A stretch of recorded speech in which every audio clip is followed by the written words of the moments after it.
What's happening, everybody? Welcome to the show. We are your hosts, Chase and Myles, and we're at the Lucky Duck. Woo! Yay! Welcome to season 1 last finale. episode. Yep, you heard it from him, folks. Yeah. The last episode, Also known as Fight Night episode. ooh, fight night. So, who are we watching on the pay-per-view? Some UFC fighters. Ooh, for sure. Nice. I know that much. Myles has no idea. I barely have knowledge of this. Yeah. It's Conor McGregor Yep. and Dustin Poirier. Everybody knows the first guy. Yep. I think Irish probably fighter. a lot of people don't know the second guy. True. But we're going to learn about him tonight. Because we not studied really. up. We spent hours and hours studying up on these guys. And we're going to be doing a lot of commentary. Oh, hell yeah. Yes, tons of commentary about our expert knowledge on the matter. Yeah. So, Myles, What's up? what number is this? This is number 22? I think so. Something Wow. Like that. Yeah. 22 episodes That's strong. crazy. I And think 22 episodes in, what kind of knowledge now do you have? Yeah. That what do you think? What have you said, and what would you say differently? Well, I definitely said a lot of things that would get me canceled, so I probably would say those differently. Yep. Like the pedophile, the child pedophile, Right. one. Yeah. That you said? Yeah. So I just want to put this out there. I apologize for saying that I love pedophiles. Yep. I don't actually love pedophiles. He said it 5 times on the previous episode. So go back and listen / Yeah. watch that episode to confirm. Minute 15. Yeah. I apologize for the time that we brought a bear in here. Yeah, I don't think it episode was very 13 humane. is the bear episode. If you guys missed it, go back and listen. Yeah. What other episode should they tune into? What was our best episode this I season? think the best episode, if I can just recall real quick, is when Kevin James came in halfway. Remember that one? I think it was Yeah. episode 17. Right. Is when he came in halfway through and crashed That was pretty the good. session. Who was Yeah. episode 17? Episode 17. We have so many wonderful people that come on the show. Yeah, maybe I we can't should do remember. a season review. Look back at who we actually had. Who's not invited back anymore. Definitely. Yeah. We're gonna have a couple of those. Yeah, Russell. I'm looking at you, Russell. I You like bag how of we shit. both knew that. What a run we had. Yeah. It is. I'm excited to say it's the beginning, the birth of a great thing. So at the beginning of this podcast, Erica was our first guest, right? Yeah, she It kind of was. just so happenstance was in town, and we had to set up, and we said, before we iron out all the kinks, get our shit together in order, let's just hit record and see where it goes. And here we are, 22 episodes later. Yeah, it was interesting time because I remember when we were starting, we were just like you said, it was like, let's just do it. Let's find out what happens. And then Erica was a good person to have on, at least at that time, because that was during the pandemic, not at the start or anything, but midway through, and she was a nurse in the ER, so it was pretty interesting to pick her brain about like what that was like, especially being in a place where there weren't that many infections. And so that was a good person to have on first. But I think we've come a long way since then.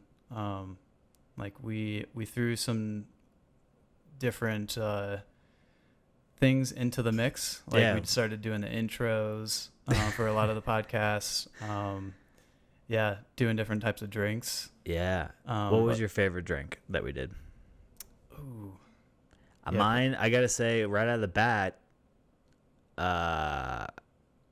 old fashioned for episode number 1. Old fashioned? You can't go Okay. wrong with a good old fashioned. We also did We it did. with somebody else too. Yeah. Did we do it with Mike? We No. might. No, it was much later on. It may have been Jordan. Oh, right. I remember, didn't Erica not want her old fashioned? Can't remember. I don't remember. Maybe yeah. she did. somebody go back Somebody and fact somebody check didn't. us. Yeah. Somebody didn't. I'm sorry, Erica, if it was you. if Just you're listening. calling her out. I don't think Erica listens to this podcast. So She we can listened talk to the as first much one trash and as she we just want. left. Yeah, that was it. Um. I don't blame her. Yeah, I think my favorite drink was probably PBR. Yeah. Ooh, yeah, you can't go wrong with a good old-fashioned old-fashioned. Yeah, there it is. Oh, Yeah, you shit. can't escape it. PBR, This the proud episode sponsor is- of the episode. Just kidding. Drink your PBR today, folks. Yes. Second episode we had Mike on. Yeah. That was fun. Mike is a good friend. Mike is now getting married soon. Yeah, I in heard. November. Yeah, crazy. It's interesting to reconnect, especially in a time, or when we started during a time of isolation. You know, we I think we picked this up in October area Yep. of last year, and you know, we were really starting to figure out what this thing was that we call COVID, starting to come to grips with quarantining and how long this would last. I think a lot of us, almost all of us, kind of expected it to be shorter than it actually lasted. Yep. But yeah, just getting to reconnect with friends during a time where human connection was at an all-time low, if I may say. Yeah. And so it's been a pleasure talking to all you, our fine guests. If you're listening to this, thank you so much for coming on, being a part of our journey here. Yeah. And it was awesome. And thanks to all of our listeners for tuning into those special conversations. We really, we're blessed to have such a cool group of friends and fans that and really stick with us, because we're gonna keep this train rolling. We're gonna keep innovating, keep getting better. Like I said at the very beginning, it was let's just hit play and see where it goes. And now we have this grand 100 hours of content to share with the world. One of my favorite guests was our dad. That was kind of cool. Yeah, that was a really cool episode. Actually, that's one of the episodes that when someone hasn't listened to our podcast yet, Yeah. and like it comes up in conversation, because like of course it has to come up, right? And they're like, oh, absolutely does. so what should I start with? And I'm never saying like, oh, you got to start with the first one. No offense to Erica, but We were still trying to find our legs. yeah, exactly. It wasn't our. It's definitely not our finest moment in terms of talk. Yeah, Show you got to type start somewhere. style. I think everyone probably says that. Yeah. It's like you started. It's like anything you do, anything you learn. If you go through school, if you go through some kind of accreditation, at the end you're like, holy shit. Yeah. I can't imagine like going through this again. Being Yeah. at the start, like what I know now, or the experience I have now. It's pretty cool. But yeah, I always tell people listen to my dad's episode, Yeah. because we were in a cult and we talk about it, and it's really interesting. Yeah, it's a very in-depth kind of dive into the subject matter, and we really appreciate him being on, and all the kind of like redigging up of his memories and doing that. Yeah, because I'm sure it wasn't pleasant.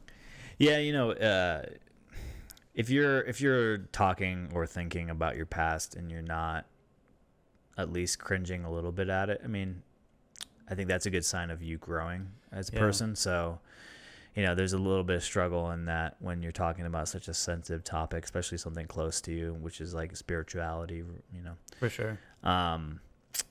But yeah, we're excited because we're gonna take I think a month hiatus from doing this. We already have some interesting ideas and thoughts and guests that have signed on to season 2. I still have to get Myles to sign his contract. Yeah. He's demanding some Trying to really get more pay. outrageous things. Like I think we were on revision 27 of the contract, and last revision he came back and said, if I don't have a bath bomb waiting for me when I arrive 30 minutes prior, because he does this weird thing where he takes a bath, not even a shower when he gets here. He takes a bath, and then for season 2 he wanted to up his game by doing a essential oils. Dude, I bath gotta bomb. be clean and relaxed. Yeah, What am I gonna say? It zens you out. You can't give those spot on intros without being a little. Oh, zen. they're always spot on, right? Yeah. Yeah. And that's just one of the things we learned along the way. Yeah. It was getting an intro. Miles has to be zenned out in the beginning, so he has to do his soak. I think it's what you call it. You don't call it bath time. I call it bath time because it's ridiculous in my opinion. That's the duck that I bathe with. Yeah. I think everyone can see that if you're on YouTube. Oh, if you're not listening to this on YouTube, try watching it on YouTube. Yeah. You always just play it in the background and still listen to it. But it's actually pretty interesting, even if you just turn it on for one episode. It's pretty cool. Yeah, and if you haven't already, like and subscribe to us on wherever you're listening. If you're listening on Apple Podcasts, give us a review. Really appreciate that. It helps us other people find our show. Yeah. And it helps us kind of find some credibility. Yeah. You know, because at the end of the day, I mean, I have to get paid, and so that means that Chase has to make money. I just saw him buy a $3,000 graphics card recently, and so now I know. Talk about now it. I know what I need to expect in my contract. Mm-hmm. It was pretty helpful. Listen, I don't want to get too litigious, but Miles is literally fighting me over 5%. It's ridiculous. That's true. No, I'm just kidding.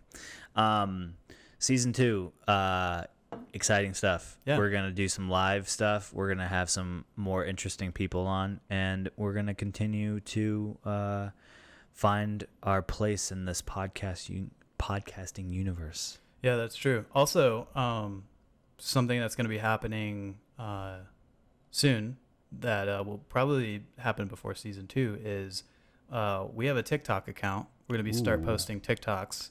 Everyone knows what that is. I'm sorry if you don't. What is a TikTok? Then you need to learn what it is. You need to download it and submit yourself to the CCP. Yeah. It's owned by China, so there's that. But yeah, I mean, it's good stuff. There's a lot of cool videos on there, but we'll be posting some radical content. Yeah, it's gonna be pretty radical. It'll be the best part of your day is when we pop up in your feed and you're like, oh my god, what are the crazy people at the Lucky Duck doing? Yeah, and it's gonna be a great way to see like basically our best clips. Yeah, because like I get it if you don't have time to listen to a 2-hour podcast or watch a 2-hour podcast. So much time, especially like, listen, you got a half hour to work maybe on your commute. You can only bite off so much in that half hour. For sure. We're truly blessed if you chose us to listen on those morning commutes or on those afternoon commutes. Whatever you, and if you have any suggestions, ladies and gentlemen, throw us a comment. Throw us a don't leave anything less than a 5-star review. Yeah. But if you want to have some like constructive criticism, hit us up on Twitter, hit us up on the gram, hit us up on TikTok. Yeah. Periscope. OnlyFans. Yeah. At the Lucky Duck's gonna have an OnlyFans account, and it's just gonna be the explicit bonus episodes where Miles and I and our guests are just completely derobed. Naked. Yeah. And that's the one on OnlyFans because that's what it will allow us to do it. YouTube, unfortunately, has pushed back a little bit, and they said absolutely not. But yeah, they actually told us we may have to get rid of our drinking habit, but we told them to fuck off. So listen, it's social juice. Yeah, exactly. Yep. That's what we told them in the email. They were like, "You're getting too big. You're influencing a lot of people. We don't want the young people seeing how much drinking you guys are doing." And first off, we said, look, we usually only have, I mean, this is an exception. We got a lot of alcohol on the table. Maybe we shouldn't have done that. But, normal episode, 1, 2, 3, 4 drinks. Yep. The doctor says that's okay in a week. The real reason they're pushing back is we have one guest that's pushing some pretty controversial conspiracies. Yep. And I don't want to name any names, Russell. But after we posted that episode, they contacted us and said, hey, you need to edit your video because your guest is pushing some pretty crazy conspiracies. It's crazy how someone can sue YouTube because of what we do. And so we want you guys to go to www.petitions.com and sign the Fuck Russell petition. Yep. to get him to stop suing YouTube so that we can make more content. Every petition/donation will receive a vintage "Fuck You Russell" song. Yeah. That we wrote. Yeah. 5 years ago. Head over there. Basically. Do your thing. Do you remember the Josh Epstein episode? I do. Yeah. Do you know who he's related to? I want to say Miranda Cosgrove. Yes. Yeah, she is. Yeah. No, Dang. it's Jeffrey Epstein. Oh. Yeah. Yeah. So that's not his real name. Oh shit. I hate to break it to you. Actually, Actually, I just googled Josh Epstein and I was like, oh, that's his brother. Okay. Actually, I ended up seeing him shortly after, and he was like, "Yeah, I didn't like that." Because we always politely ask our guests, if we want to share the last. Listen, I get it. We're putting this out for the world to see. Everybody knows once it goes online, it's there forever. Yeah. It's our permanent record 2.0, as they call it. Mm-hmm. So if you don't want people Googling you because you want to get a job or something, and then you're found on here talking about, pigs fucking aliens, then that's not the way episode you want to 16. go. So yeah, not his real name. Wasn't happy that I used Epstein. Okay. But he'll get over it. Better than his real last name? It's more exciting than, I would say, in a bad way. Yeah. Yeah, than his real last name. That's cool. Yeah. I feel badass now. It's kind of edgy. Yeah. Yeah, this podcast is edgy, guys. Yeah. If you feel the same way, I think we're on to something. Yeah. Do you remember episode 3? Who we had on episode 3? Yeah, it was Hannah. Yeah. Yeah. Or Hans. Yeah. Hans. A lot of people call her Hans. Hansa. Like Kwanzaa. Kind of like that, or like Honda, but more like Hansa. Hansda. Yeah. There's a silent D, but you can pronounce it if you want. Right. Yeah. Hansda. It's like her name's Mazda. She's from Germany. Yeah. Originated in are we just like gonna trash everybody that's been okay, episode 4. Who's next on the chopping block? They smelled weird. Episode 5. When they left, the microphone really smelled weird. Episode 6. Episode 6. Really smelled weird. It's just gonna be can we do a whole podcast where we just rate the people's smell from highest to low? Who smelled the best on the podcast? For sure. Who smelled the best? Probably me. Yeah. Well. Oh, you mean like our guests? Yeah, our guests. Yeah. Okay. Plus, that's not true. Sarah, definitely. You can't vote for her because you're biased. Why? She's your friend. Yeah, but I did pick up an odor. I don't want to throw anybody under the bus, but I would say probably looking at the list of people here that we got, probably Scott. Yeah, Scott smelled the best. He smelled the best, yeah. Yeah.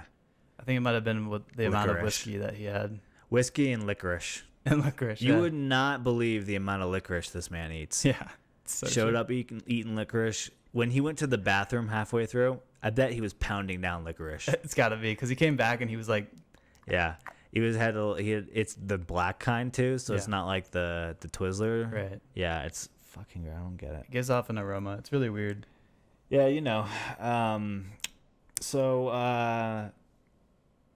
season 2 is gonna be great. I think we should move on from this. I think we're pushing season 2 too much down their throat. Yeah, let's end it with let's just end this podcast. This was just a promo. This was just the bonus version. No, yeah, for sure. Season 2, I think we're probably gonna have like maybe a giveaway at some point. Yeah. It depends how badly you guys want it. So if you guys want us to do a giveaway, try to do some, put it in the comments. I don't know what you can do on the podcast apps or like Spotify. We have these really great little rubber duckies. Yeah. Probably gonna do some giveaways with these little. This one's a monkey. Look at that. Yeah. Oh yeah. It's pretty dope. Quack quack, motherfucker. Yeah. What else do we have? We have stickers. Mm-hmm. We have merch. We're gonna start merching. Oh shit. So maybe what we could do is season 2 episode 1 when we drop it, the first, let's say, X number of people who leave a comment or contact us or whatever, Yeah. get a free T-shirt. Yeah, there you go. There we go. Perfect. So you guys heard it here first. Yeah. Wow. Yeah. Look at No, that. You're catching on. Yeah. We're like reading a script right now. Yeah. There's a teleprompter right behind the camera. Yeah. Which, allows us to segue into our next thing. Nobody really knows what the rest of this place looks like. Like they just know that there's the bar back here, but if you guys could see behind you, basically what it is it's pretty open space. There's a lot of seating and stuff, and then on the far end there's a door which goes out to basically it's kind of like a hurricane. No, what do they call that? The storm. Yeah, it's a storm shelter. It's got 7 tables of ping pong in there because it's the ping pong hall. That's connected rec to league. Yeah. Right. Yep. So they come, and then there's actually like the next room over. We have a whole like bouldering wall. Yep. Which Michael Butler would probably appreciate. Yeah. That's why he should come out here. Listen, all you people who are coming out to be on the show, it's dope here. We're trying to make this place as cool as possible, right. So it attracts A-list celebrities such as Michael Butler. You get a free iPad. Yeah, like every guest that comes on that's has gotten a free so iPad. true. Yeah, I'm running out of iPads now. Jumbo shrimp. Yeah, like that. I think that one. Who didn't want theirs? I think it was Sarah. She didn't want hers, so that's the one. I don't know if anyone can see it, but there's a wooden panel right there. There's an iPad like sitting on the other side of it. That was the one that Sarah didn't want. She already has one. So that's the one we use here now. Yeah. But yeah, everyone gets the iPad. It's pretty fucking crazy. We take them out into the mountains. Yep. And pee on them. Yeah. Pee on them. And then jumbo shrimp. Mm-hmm. That's the last perk. And you get a free stay. Espressos. Oh, espressos for sure. Just pouring constantly. Yeah. Got an espresso maker upstairs. We have a Starbucks barista. Mm-hmm. They just live here. His name's Kevin Del Morte. Del Morte. Shout out to Kevin. Kevin, if you're listening, comment. Yeah, comment on us. Yeah. Anyway. So yeah, that's the end of season 2. We're not going to talk about it anymore. Yep. But if we can get to 500,000 likes by episode 1, season 2, then what we're going to do is we're going to give everyone who liked it a free Tesla. Yep. You heard it here, folks. One free Tesla. Listen, they're going to hold us to this. My tax guy told me that we can write off all the Teslas. Yep. So basically we would make money. Yep. Plus all the tax credit. That's what I'm talking about. Oh, okay. Gotcha. Yeah, so like 50,000 each one. Everybody who shares our episode with another person will get one free Starbucks barista for a year. They just come in and they will make you coffee every morning. Yeah, you know what would be good? Okay, I'm calling it right now. Episode 5, season 2. First person to comment and subscribe and like the video on YouTube. Yeah. And give us a 5-star rating on each of the apps. First person to do all those things gets Chase's custom Tesla Model 3. Yep. With for 2 minutes, and then you get your own barista. Yeah, you have to fly. I'm really out leaning here, into this barista. You got to fly out here. You get it for 2 minutes. Yep. But that's in the fine print. We shouldn't have said that. Do you ever think it's too early for Starbucks? You ever get that fancy coffee? No, I love waking up on like a Sunday. You know, day before you're doing whatever. Maybe you go to a basketball game. Maybe you go out to a bar. Maybe you watch a fight on TV. Maybe you do a podcast. Go to bed Sunday morning. Wake up. You know, it could be 7 a.m. Could be 6 a.m. Could be 11 a.m. Go into Starbucks. Flat white. Iced flat white. Regular milk. It's the best thing you can get there. But ordering that at like 5 o'clock in the morning. Oh yeah. No. I think that's a little too early for fancy coffee. Why? Fancy coffee? Yeah. What's the difference between... You're going to have regular coffee at that time? Burnt drip coffee, that's regular coffee. At 5 a.m., you're cool with that, but not fancy coffee? It's appropriate. I think it's very fitting because you're all crusty-eyed. You don't want to talk to anybody. You're just like you're walking around like a zombie. You can't tell me you're going to walk like a zombie at 5 o'clock all the way to a Starbucks and go, oh my god, I'm so tired. Can I get a cold cold foam macchiato, salted caramel? You have it all wrong. So first off, I live like 2 minutes from one. Yeah. What you do is you hop in the car. No, what you do is you wake up, get your phone out, and you mobile order it. Okay. Then At 5 o'clock in the morning. Sorry, I'm not doing anything at 5 o'clock in the morning. You're mobile ordering it. Then you hop in the car. That was a cracker. Did you guys hear that? That's some ASMR for you guys. You jump in the car. You head to Starbucks. You just run in. It's sitting there on the shelf. You grab it. Don't have to talk to anyone. You're good to go. 5 a.m. I don't think they're even open. I don't think I can operate apps at 5 o'clock in the morning. If I wake up at 5 o'clock in the morning. Yeah, but you can make it do it for you.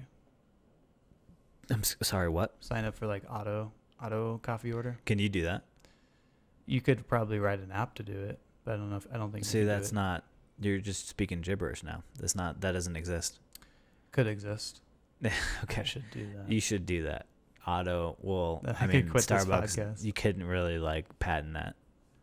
No. Starbucks will just come behind you and write auto order. I would just sell it to They Starbucks. should do that. That's kind of like Amazon does that, right? Yeah. The auto reorder. Mm-hmm. Every so often they'll just and they give you a discount. Yeah. They'll give you like 5% discount. Do you have you ever done that? Yeah. Auto order? Yeah. What do you auto order? Oh, like I've auto ordered cat food. Okay. Or like cat litter. That's a pretty good one. Yeah. Chewy does that, right? I don't know. I think they do. Chewy will do like a it's obviously for like the food mostly. Yeah. I could imagine. The thing I wish is like sometimes they sell bags of cat food, like such small bag. Just send me like a truckload, you know what I mean? Like I'll put it in the other bedroom. I'll just like a truckload of You might have to cat go to food. like Costco or Sam's Club to get like the big bags. Yeah, like those the 80-pound ones. Yeah. The even shit get it thing home. about Costco, like it's great and everything that you can like they have some good deals and stuff. Like protein's pretty cheap there. But like if you want to buy it, you have to buy it like such large quantity. I think this is a tale as old as time, but like if you go there, you want to buy like turkey, like sliced deli meat turkey or ham, whatever. Yeah. The only way they sell it is like in the 3-pack. 3-pack? How am I going to eat all this turkey? Can you put it in the freezer? You don't want to buy that stuff anyway as nitrates. Yeah, but sometimes they have like the nitrate free stuff. Yeah, like Boris. It doesn't last. It doesn't last as long. But Oh. I guess I've never like froze Deli meat. deli meat. Yeah. Yeah, that's kind of weird. No, I don't eat meat. Yeah, it's true. But in your My savage. When I used to murder animals. Yeah, when you used to be a murderer, Yeah. straight up. Do you ever feel bad when you're, cause like Not at all. where we live here, there's a lot of cows. Yeah. Like there's a lot of fields with cows on them. Yeah, it's kind of nice. Yeah, it's cool because they're like the rolling hills. Yeah. And then there's cows just walking around on them. You ever just pass someone and you stop and you look at him, you go moo, and then he moves back at you, and you're like, Yeah. I'm gonna come over there and cut your throat so that you die, drain and you. then I'm gonna take your meat and cook it and eat it. Well, I think it's all about obviously everybody's relationship to food is different. Yeah. I feel like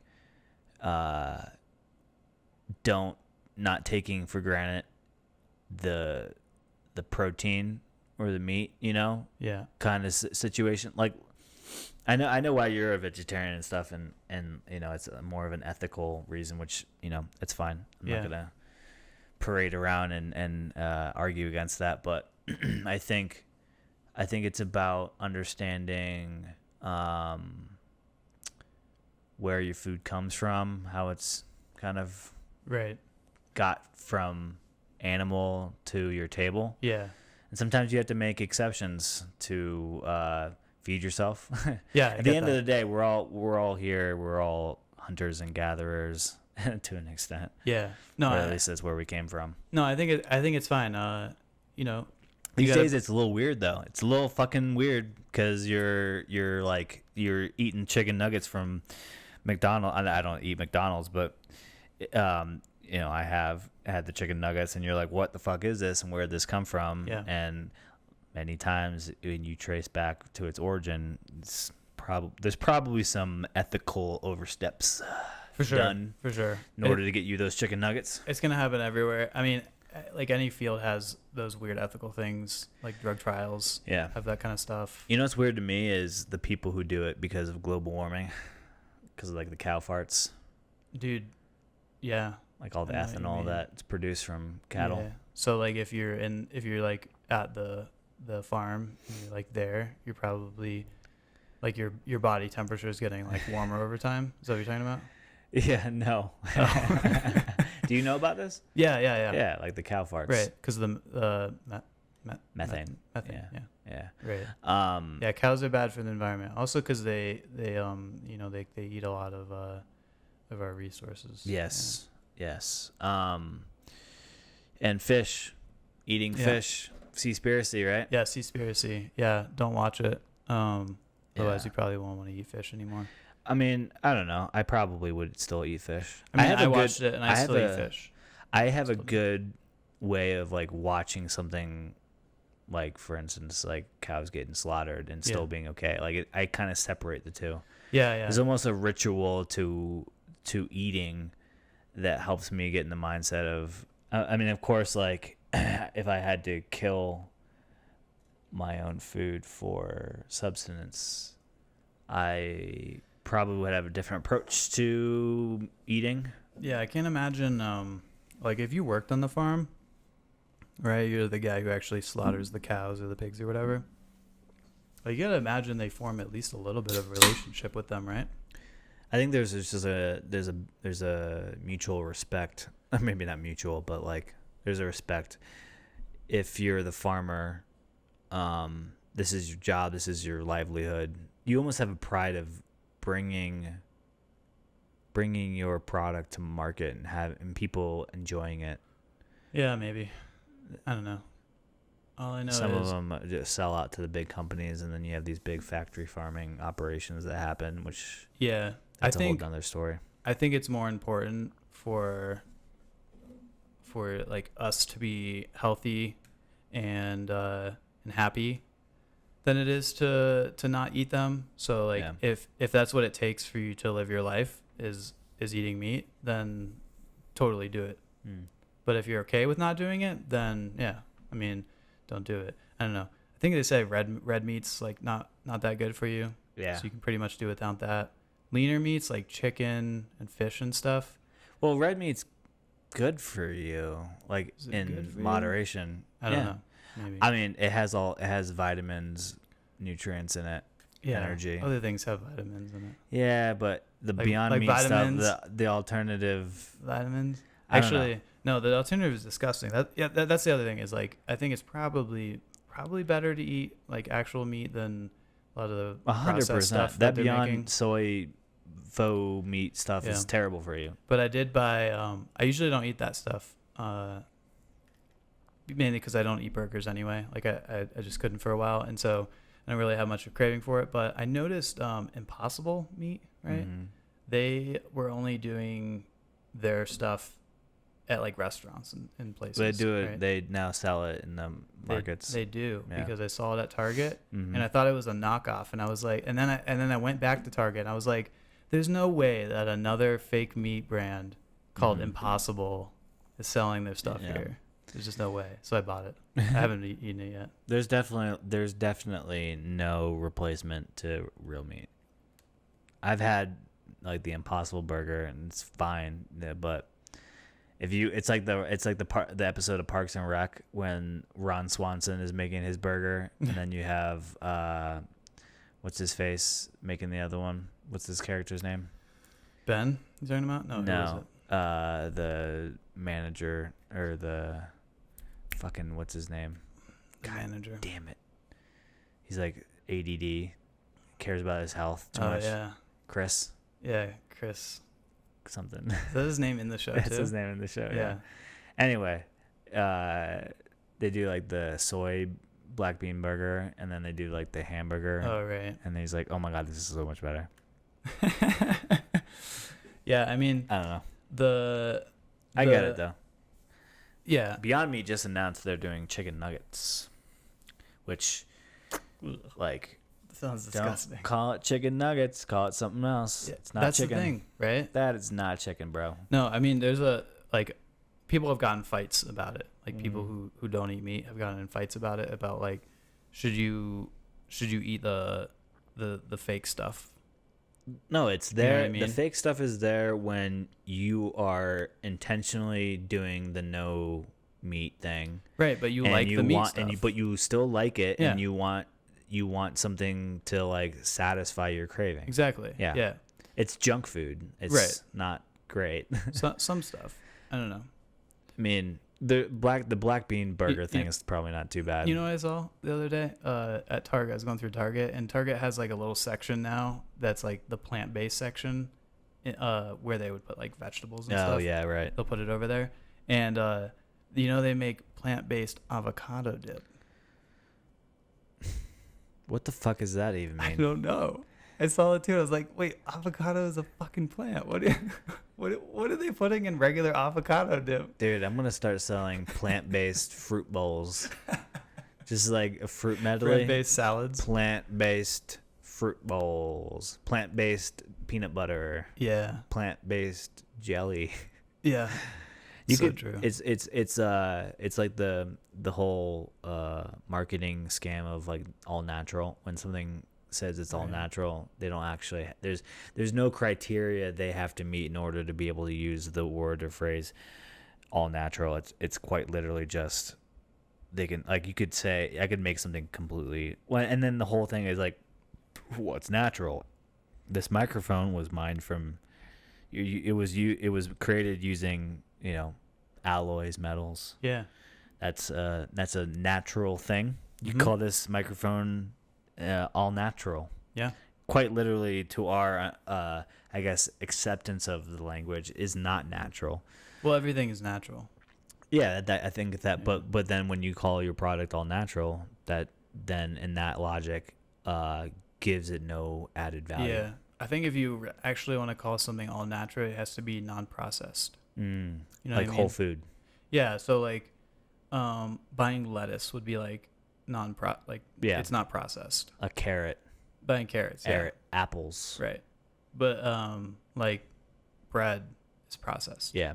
Because And it it's comes from wheat delicious. and other things. They make bread out of it. Yeah. Bread's one of my favorite things. Yeah. Carbs in general, pasta, bread. Totally agree. I fucking love bagels. Yeah. Oh my God. Rosenberg's bagels, dude. It's I'll pretty just good. go and buy, I think it's like 10 for half a dozen, $10 for half a dozen. Nice. And you can just freeze them, and they, like, you pop them out of the fridge to thaw out.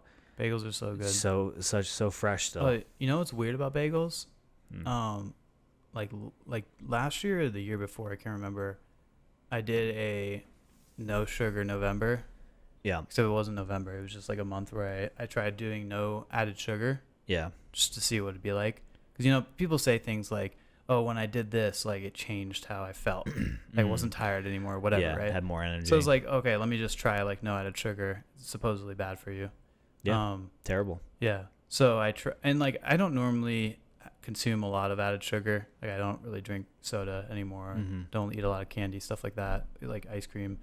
So I try to stay away from it in general. But I was like, I'm just gonna do none of it at all. So I did nothing, and like there are no bagels. There's no brand. If anyone can tell me a brand that has no added sugar in the bagels, please make a comment. But That's what makes them so good. yeah, Well, it must bread has be. natural sugars. They in don't it, have right? a lot of what does natural bagels? No, like bread in general has Bread? like a lot of Maybe natural sugars. I'm not sure. I don't know why it would glucose. have natural sugar. Doesn't like I don't know. I'm not gonna even try, but I was gonna say maybe your Flowers. body turns that Oh. into glucose. No, I don't Yeah, know. I don't I know. mean, I think like fruits obviously have a ton of natural sugar. Yeah, So I that's think that's my favorite way to get sugar. Yeah. Fruit. yeah, I think it's the best way because from what I've been told, fruit has fiber in it. So when you're eating like an apple, it's the amount of sugar. I mean, if obviously like 10 apples a day, it'd probably be bad for you. But if So you eat an bad. apple a day, the amount of sugar you're getting may be a lot, but it's not bad because somehow the fiber interacts with it when you're digesting it. So the whole saying, "An apple a day keeps the doctor away. away." I heard that's bullshit. As long as you're not eating everything else. Well, he said an apple. Yeah, an apple a day on top of a Twix bar. Yeah. A Hershey Also, bar. don't go outside Don't get coronavirus. Yeah, no, I think, so anyway, it's stupid. Dude, I Added already have to sugars. pee. I'm gonna pee. Yeah, go for it. Keep talking. I guess I'll talk about stuff. I don't really know anything about health stuff. My wife tells me everything about it, and a couple of friends. I just listen to them. I try to do the best I can, but I don't. So now we're gonna move into our next segment called "What is life like now?" So, what was it about a year ago? What are we in now? What month is it? We're in July. So last July. Actually, my year anniversary of moving to Colorado was a couple days back, July 4th, actually. I moved here on July 4th last year. So I've now been here for 1 year. Before that, I was living in Boston. And things are pretty much getting to normal now. Still a bit different. There's a lot of people still not going to the office. Still see a lot of people wearing masks and stuff at the store. So it's not totally normal, but I'm starting to finally feel like I'm living in a normal life again. Which has been weird because when you moved during the pandemic, it was kind of a really weird experience because you're moving somewhere that is like if you had moved there the year before, it would have been totally different experience. Like I didn't know what it was really like living here when I moved here. You know what I mean? And now it's kind of like getting back to normal. I would say it's probably like 70% back to normal. There's still a lot of people not going into the office. So probably less traffic. There's still a lot of weird things going on with supply chain. So you got that kind of stuff going on. Have you say that has your mental health improved over the last year? Yeah, I don't know. I would maybe. I think that I probably I didn't really have much mental health issues during the pandemic. I guess I was just fortunate, and but I did think about it like a lot.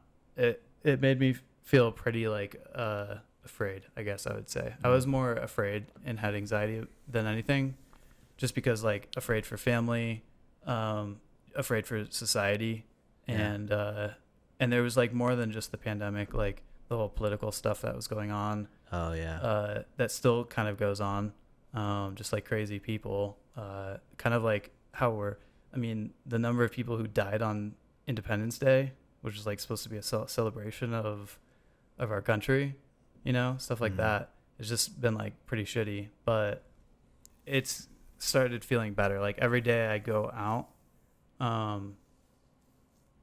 shopping or whatever, the more it feels like we have our freedom back. Where people are just going out, they're doing the things they were doing before, they're not afraid. I remember a year and a half ago, someone yelled at us. We were walking in a park and someone yelled at us for walking too closely to them. Yeah. That's a horrible feeling, to feel like you can't, you have to be careful where you're walking outside at a park. And now most people don't give a crap if you're a foot away from them. Plus, now that we have more information about how the virus spreads outside, right, or lack thereof, I should say. I think it was a couple months ago, Colorado Children's Hospital declared a state of emergency and said that visits for mental health were up 90%. Yeah. From the last month. Yeah. That's because there were only 2 kids, and now there's there's 3.5. Yeah. I think we've talked about this before. The state of our youth's mental health because of this. I can't imagine. I was a pretty anxious child. It all started when MySpace came. Yeah, we talked about Remember that? I was as soon as MySpace hit the zeitgeist, I started getting anxious. Yeah. No, but COVID definitely did number, and I think we're trying to backpedal out of it. Yeah, did a number on a lot of things. Mental health for different groups of people, and just everything. I feel like I'll never be able to buy a house. That's a pretty shitty feeling. Yeah. That's just one little thing, one tiny little thing. Yeah. I think I think there's, and what's going on? What's going on with all the people out of work, too? Dude, I'm What still trying to happened figure there? that out. I Because every don't single know. store that I go into, like I went shopping today, get some more clothes, for the summer, and every store I went into had a sign saying, Yeah. "We're hiring. Go to this website, whatever." Every grocery store I've been to, Target, Sprouts, I went to Marshalls, I went to into the mall to a bunch of different stores, everywhere. Everywhere is is hiring, and our employment numbers, like the unemployment numbers came out this past month, and like they're pretty bad. Yeah, I don't know what it is. Is it a combination of people still feeling unsafe, and or is it a lot of people decided to retire that were on the fence? Is there a lot of people that are still writing it out in their apartment, not leaving? Is there a lot of people still, taking unemployment checks and kind of abusing that system? I mean, that system is great and everything, but it's only really meant to help people who are looking for jobs. Right. I feel like there's a lot of people kind of abusing that a little bit. I mean, we definitely know people abused it. Like we know personally people who abused it. Yeah. And there had to have been plenty. Like people talked about it all the time that people were abusing it. Yeah. Now everyone says the same thing. Like that's why we have so many job openings and nobody's taking the jobs because of this. Who knows if it's actually that now? I mean, there's so many factors at play. It's like, why is the housing market so crazy? Why is the used car and new car market so crazy? Like, they're saying there's a combination of like, oh, a lot of older people who owned homes sold their homes and now they're renting because they have kids out of the house, and their houses were going for a premium because of the price of lumber, which was causing new houses to be more expensive. There's a lack of new houses because a lot of builders stopped building houses, and this and that, and like all the supply chain stuff. Who knows what it actually is? Like you could point at one thing and be like, oh yeah, it's because of the price of lumber. Like that's such an easy thing to just point at. Like, or it's like some guy's not taking his job at Starbucks, and it all boils down to the price of lumber. It's like, oh, because the new Call of Duty came out, so like all the people who would be taking all the fast food jobs don't want to go work. You know? Oh, it's so funny. It's crazy how one thing can actually affect so many different things. You know. One thing the government does can affect, like that's the problem with a lot of the like the blanket regulations or whatever they do. Like that's what government's meant is like a very slow reaction to things. Like they build a long-term plan. In 10, 20 years, these regulations will go into effect, or these taxes will go into effect, or whatever it is. And they'll slowly, like, I think Florida passed the, $15 minimum wage, but it was like, it will slowly increase over the next 5 years to get there. If they were like $15 tomorrow, that's the kind of thing that just fucks everything up. Yeah. I saw today, I was driving around Denver, and I saw now hiring at McDonald's starting at $18 an hour. What? 18? $18 an hour. Wow. That's how desperate they are. When I did like 5 jobs at the gas station I worked at, I made $7.25. Yeah. Yeah, my first job I think was paid was the same, minimum wage. People are so lucky now. I'm not saying it's a bad thing. I'm just saying. Yeah. It's definitely, I mean, $7.25 is not a livable wage. No, for sure. For sure. You work yourself to death for sure. This is crazy. Yeah, I mean, I think this is a temporary thing that will just take a year or so. If like there's not another lockdown or anything like that. Yeah, get your vaccine, please. Yeah, I think it'll iron itself out. There might be people who are starting to realize they need to go back to work. There's some people that realize that maybe they wanted to do something else and they're trying to do that, and that there's only so much time they can devote to trying a new thing out, and then they have to go back to the old thing. Yep. And then, I think it just will take time. I mean, these things, I think, are slow-moving giants. For sure. the economy at least. Yeah. Yeah. And and that's the other thing is like in different states we have different things now going on, because a lot of what it was before is like the federal government was just saying, moratorium on evictions, for example, or like the checks. Like Yeah. everyone got the checks, or like people with different income brackets got the checks.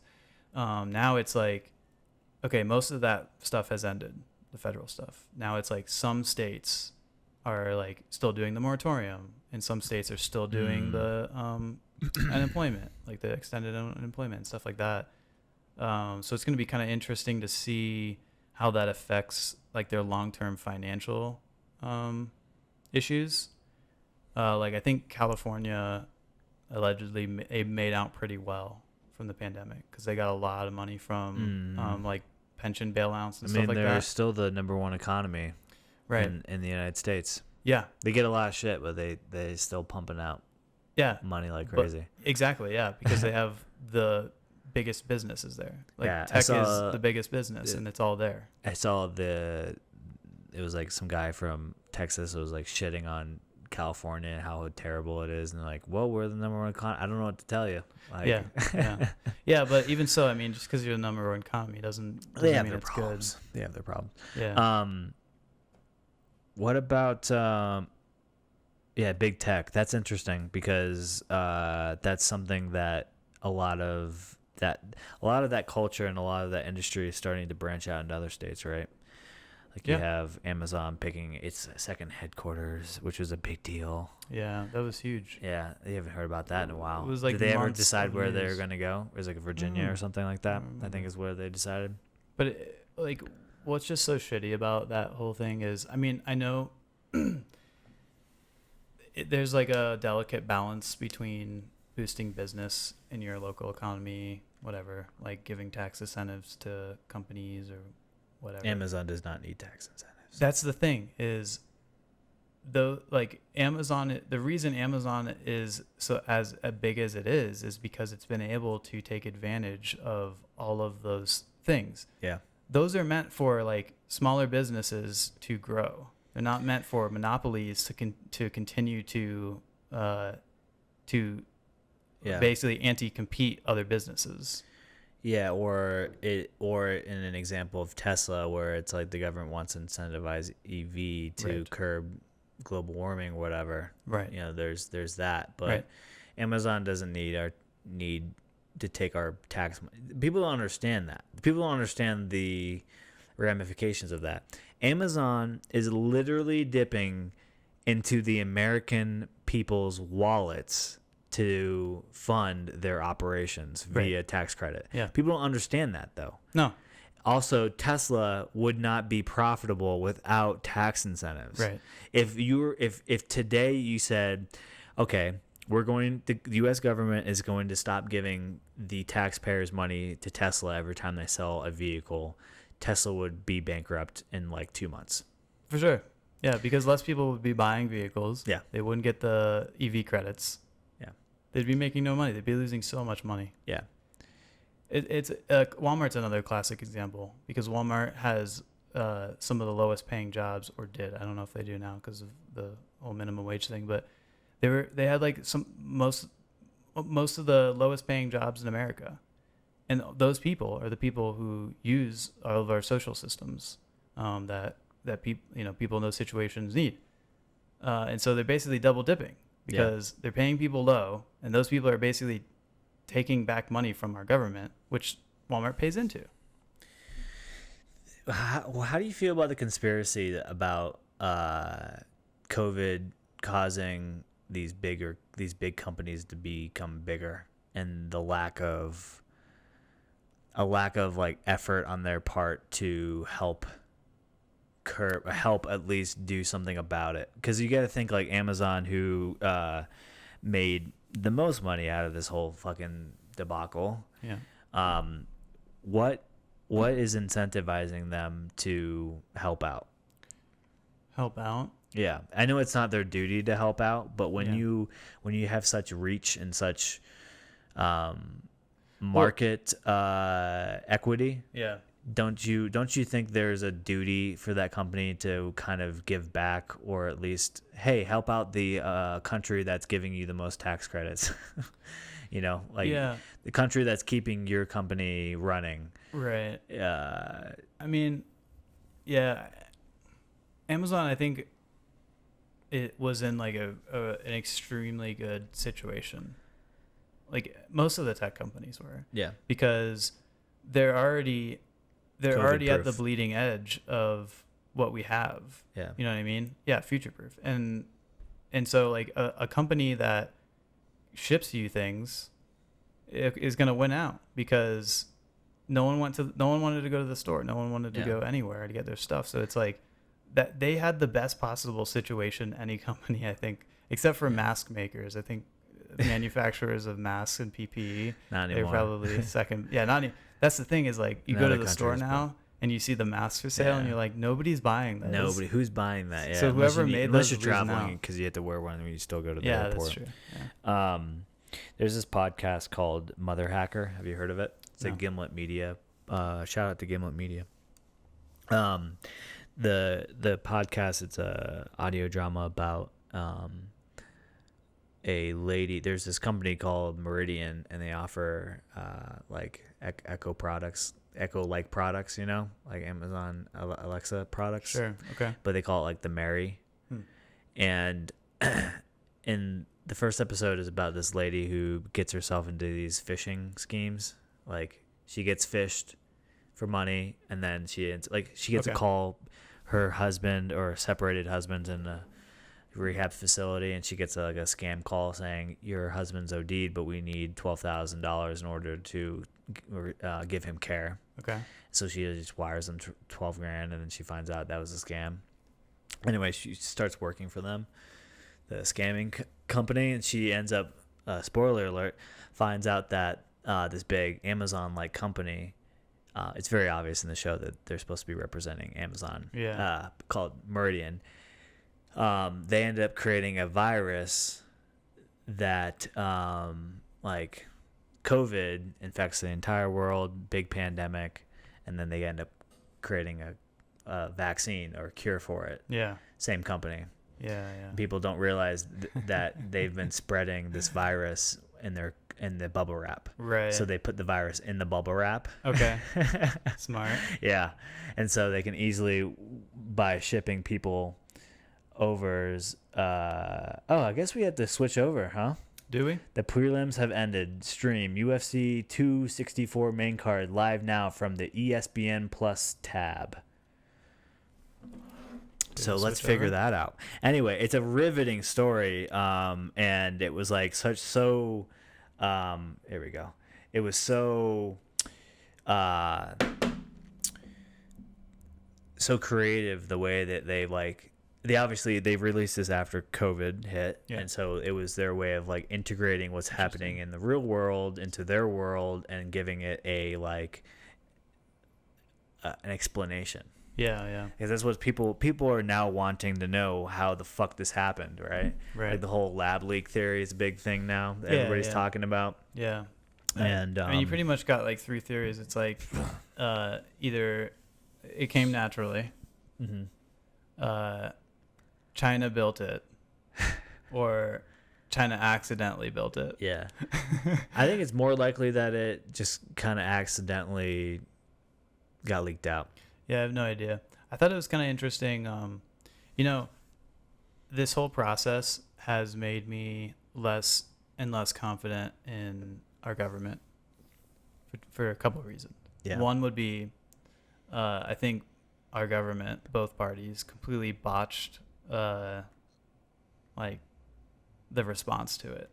Not necessarily the response in, like, helping people or, well, like, closing down things and stuff, but, like, just what they did with the spending of the trillions of dollars and where that went.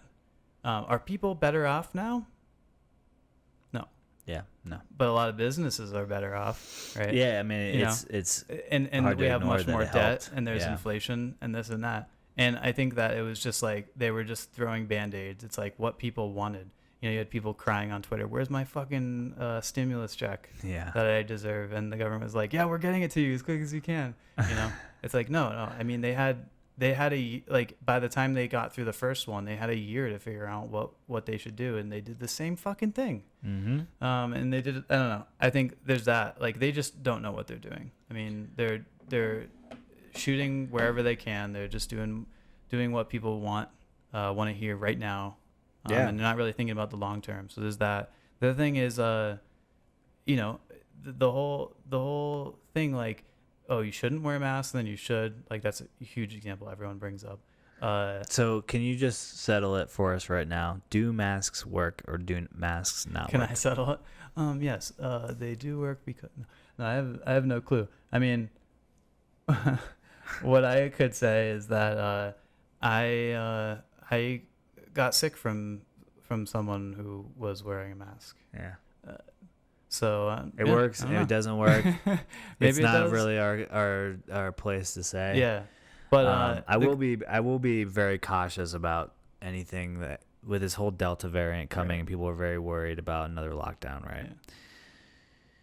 Do you think local governments will react differently in terms of shutting things down, requiring masks? I think most will. I think like probably the more conservative places probably won't do any lockdown at all. Right. Which I understand. Yeah. I completely understand it.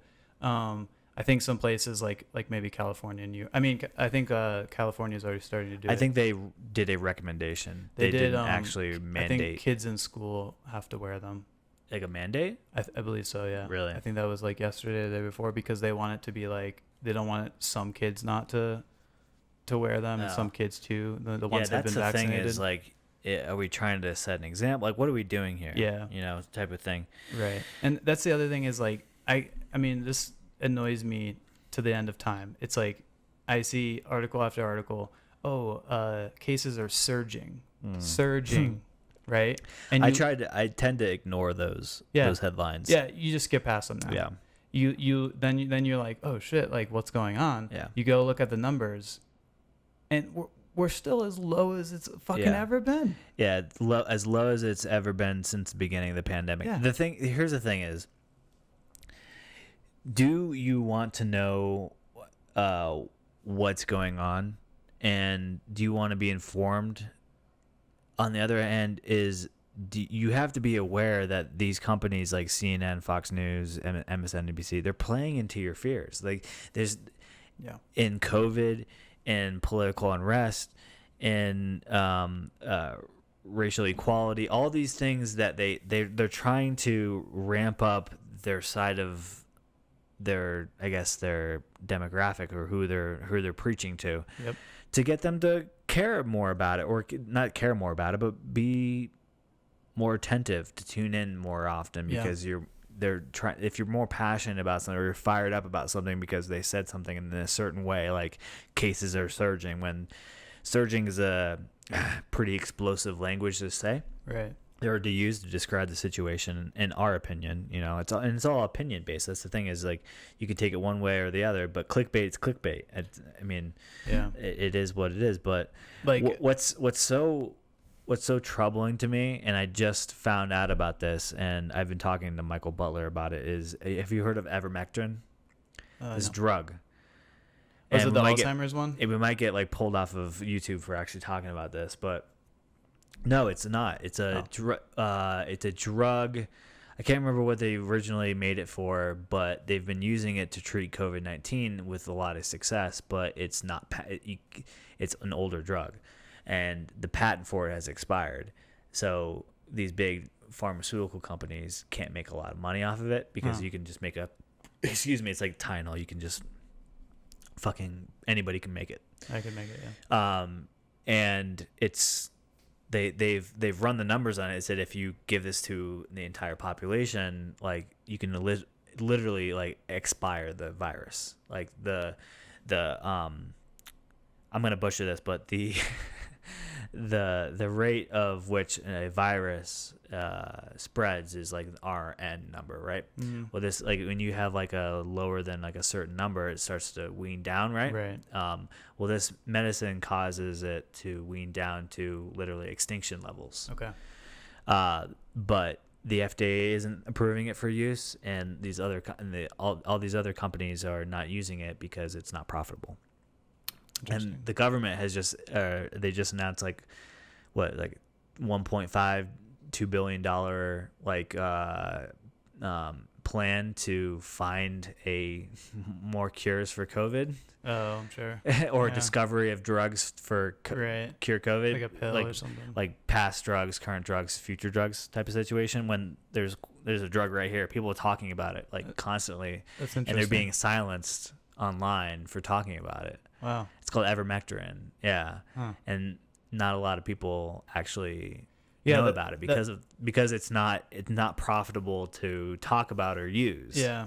And that's the problem with silencing people. But no, the bigger problem is these agencies will only move forward with something if somebody's making money on the other end of it. Oh, yeah. Right. Like this whole COVID situation, like the full circle of this conversation is like, how are we going to turn this like, don't let a good tragedy go to waste. Yeah. Right? Type of situation. 100%. Yeah. Yeah. I mean, I could go on and on about it. But it's pretty sad what's gone on. I have to go use the bathroom. Yep. Keep talking. So we're watching UFC right now. The welterweight championship is wait, no, this is Gilbert Burns. I guess there's like probably one more fight. I don't know. Yeah, we're watching Conor McGregor and Dustin Poirier. Hope I said that right. As you can tell, we're not the biggest fans of the sport, but we enjoy watching the big fights, and this seems to be happening tonight. You know what really irks me, or what gets my blood going? NASCAR. Enough said. Also, Myles. Don't like him. Never have. He's in the bathroom right now, and when he comes back and listens to this over and over again, he's going to actually play this little segment every morning when he wakes up. And it'll probably get him pumped. So I'm going to do this for him real quick. Myles, you're nothing. You're never going to be anything. All right. There's like that little 5-second clip you can play every morning to help motivate him. I saw a white wolf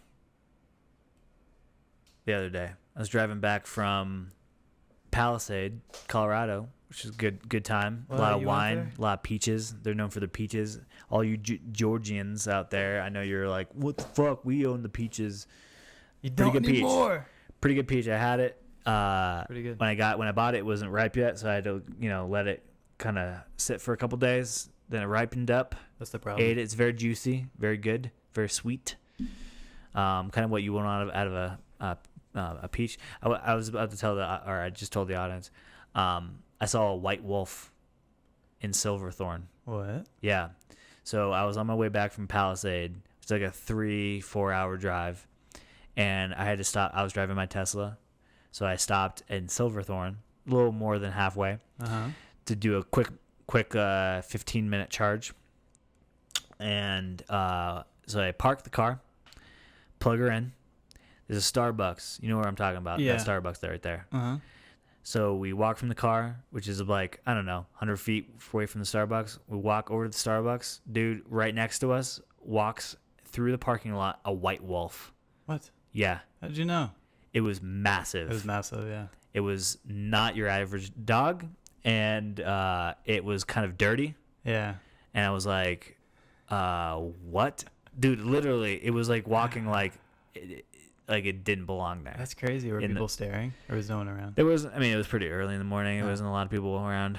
But wow. It's crazy. I knew, and it's not a secret that, in fact, they saw that there's like pups, like wolf. They've discovered wolf pups for the first time in like a decade or whatever in Colorado. Oh. They did this, this legislation in the last election that was subsequently passed that was a funded effort to introduce wolves back into Colorado.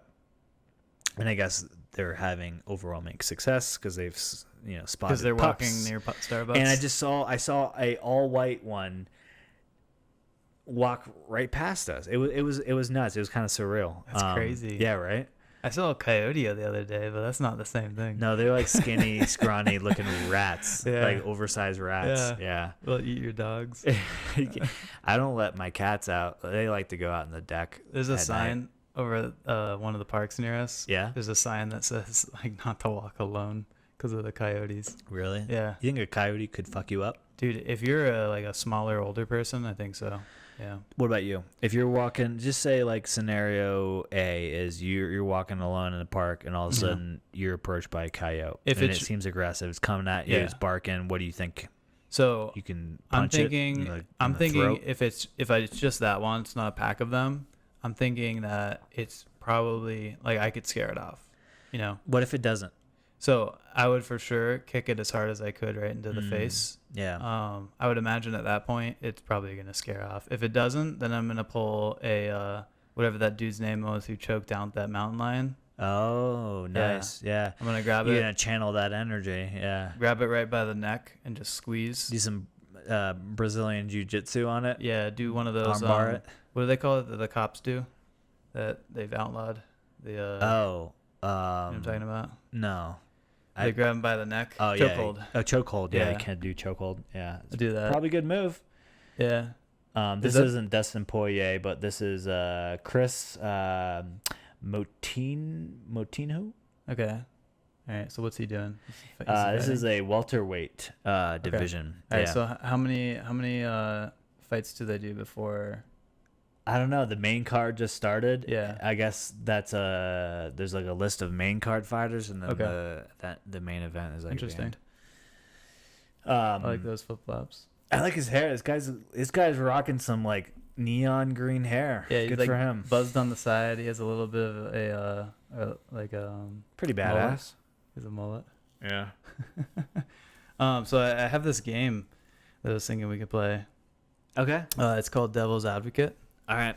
And basically, I mean, you could probably guess what the game is, but basically, so in this game, it's not going to be our opinions. It's just going to be like I'm going to say an opinion. So Okay. it's not necessarily my opinion, and Yeah. then you have to play devil's advocate. So an Okay. example would be like peaches are better in Palisade than anywhere else, and then your response would be like, well, actually, they're better in Georgia because they're known for peaches and whatever, right? Yeah. So The like, that's what it climate's better for harvesting. Yeah, exactly. Yeah. Peaches. You have to basically defend it and say why, right? Okay. Before we start, though, can I use the bathroom? Oh my God. We've been drinking. We're already like 3 drinks in. I don't know what you want me to tell you. Yeah, that's true. Release. I guess you can go.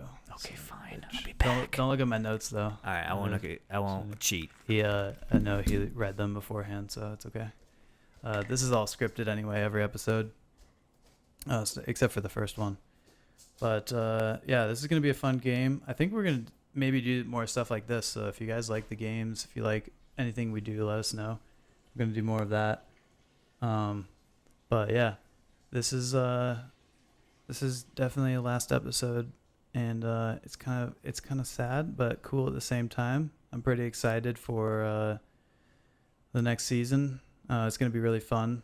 But yeah, for now, just watch our other episodes. If you haven't seen any, I would say go back to really our mom and dad are really interesting ones because they have to do with us. So if you're at all interested in a little bit of the history of our lives, go watch those. So that would be number 6, Valerie Anderson, and number 13, which is Dan, the Legion of Chris Christie, Legion of Chris Christie.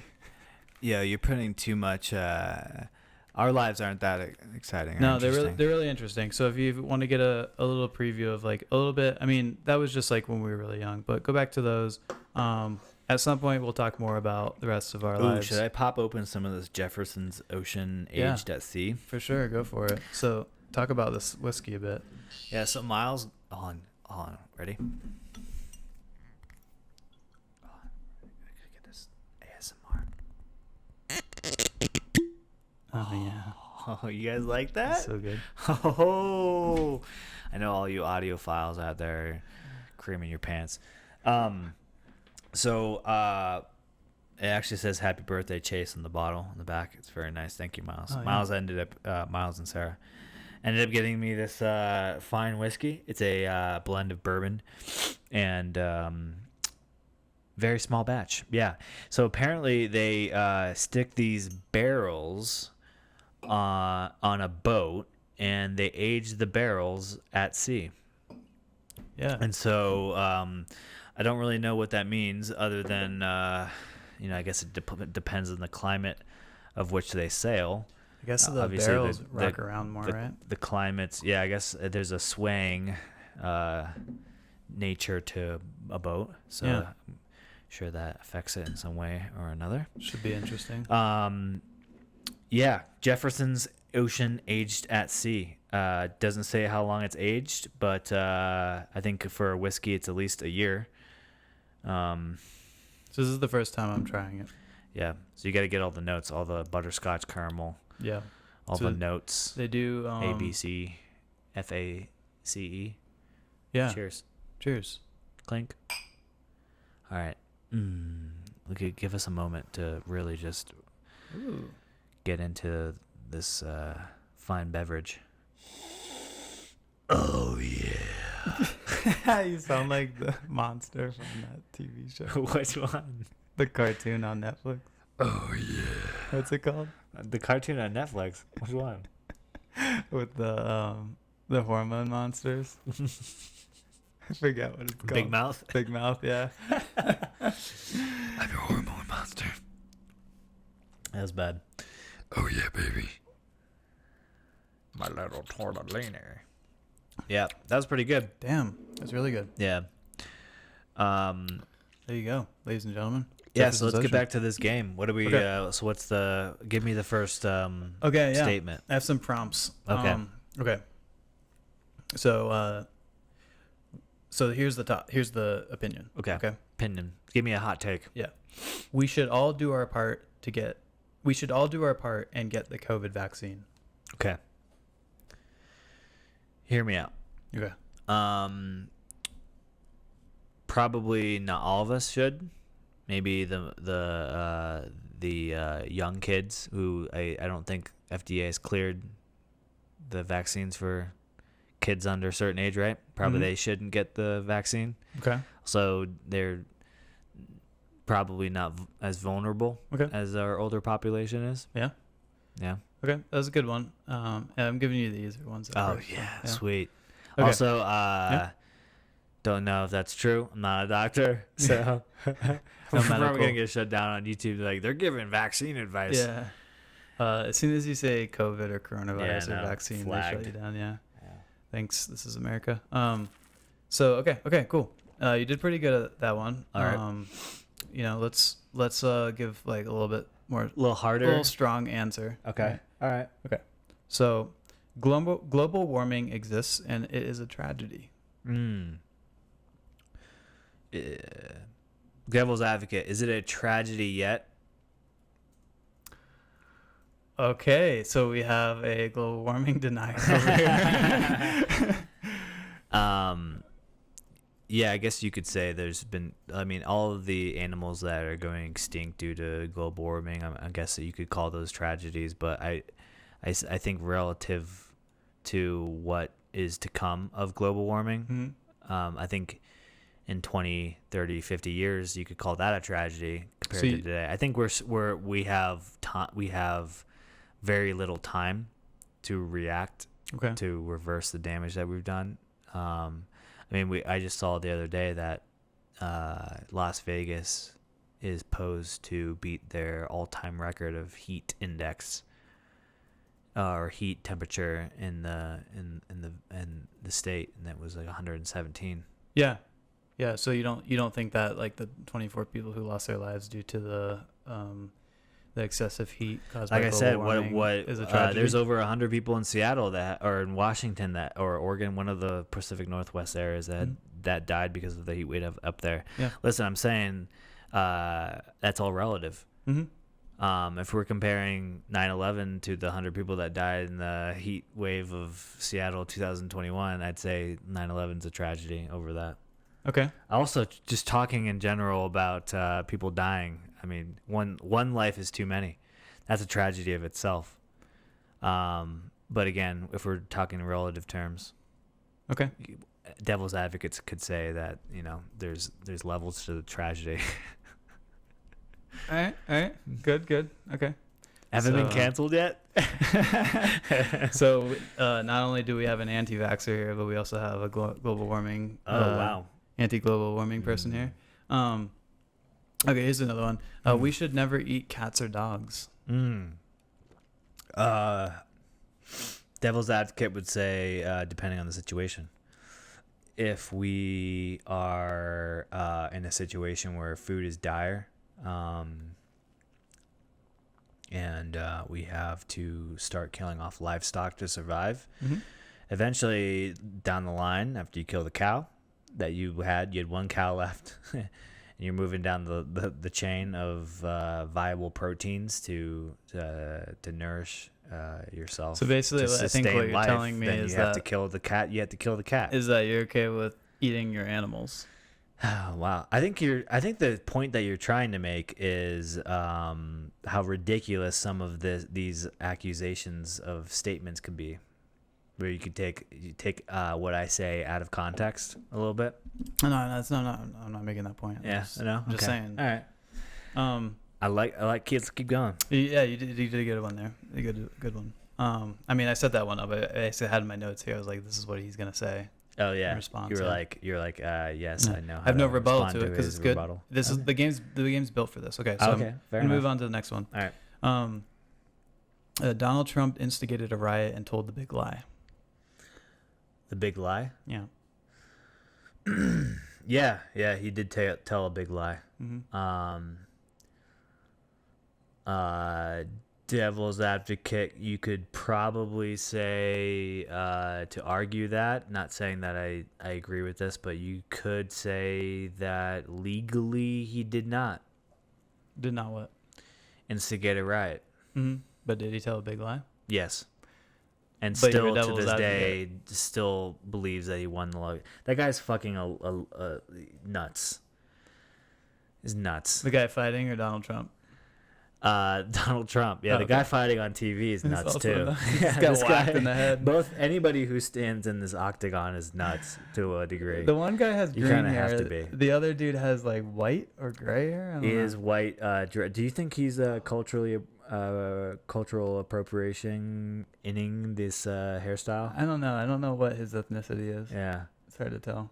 Have you seen? Wow, this is another hot take. Have you seen the individual? I can't remember their name, but I think they're based in the UK, and they got a ton of plastic surgery done to look like a Korean pop star. Oh, so it's a white. It's a white. I think white biological male person. Got plastic surgery to look like a Korean. Ooh. And now publicly identifies as Korean. Oh, publicly identifies as Korean. Okay. What do you make of that? Can you identify? Devil's advocate here? Can you identify as another, what would you call it, nationality? Is that what you would call it? If you were born in South Korea, you're South Korean. If you're born in America, you're American. Is that a nationality? How do you? I think South Korean would be a nationality, but I think you can make an ethnicity out of like Korean people. Okay. And then so somebody who's Anglo-Saxon, white, European, born in UK, right, gets plastic surgery to look more Korean, now identifies as Korean. Is that okay? Okay, so I think that if that person wants to do that, like in their personal life, that's fine. But if it comes down to like like governmental or like legal things, then no. You know what I mean? Okay. Like the big thing that people bring up is I mean, this ties into like the transgender thing. Like, can an Olympic athlete who is a male identify as a woman and then compete with women. Right. What do you think about that? I don't think that's okay. Yeah. I think I mean, they can do whatever they want. Like Yeah. their friends can identify them however they want, their family, whatever they want to do. But when it comes down to that, I mean, it's what they are biologically, I think. Right. And I think that's the same thing. Like when you're identifying your body, like your birth certificate is used to identify you, basically, right? Like when you get a license or when you get a passport or whatever, you can show your birth certificate to identify who you are. Like you're a U.S. citizen, right? What about these institutions, science or university institutions that are practicing science and writing papers based on the idea of multiple sexes? Like more than two, you mean? More than two. More than two? I've heard people tout five plus. Well, you have people who have like disabilities, basically, where they have issues with their chromosomes, so they may have like an extra X or Y or whatever, and then they have issues where like their genitals don't fully grow, or they have like hard to male identify based on visual cues. They have different names for different situations. I believe though that those scientifically, given the probability and statistics of that in the population, that those could, by definition, be defined as outliers. Yeah, I think so. Yeah, it's probably rare enough. Like I mean, it's common enough to where I learned about it in genetics in college. Yeah.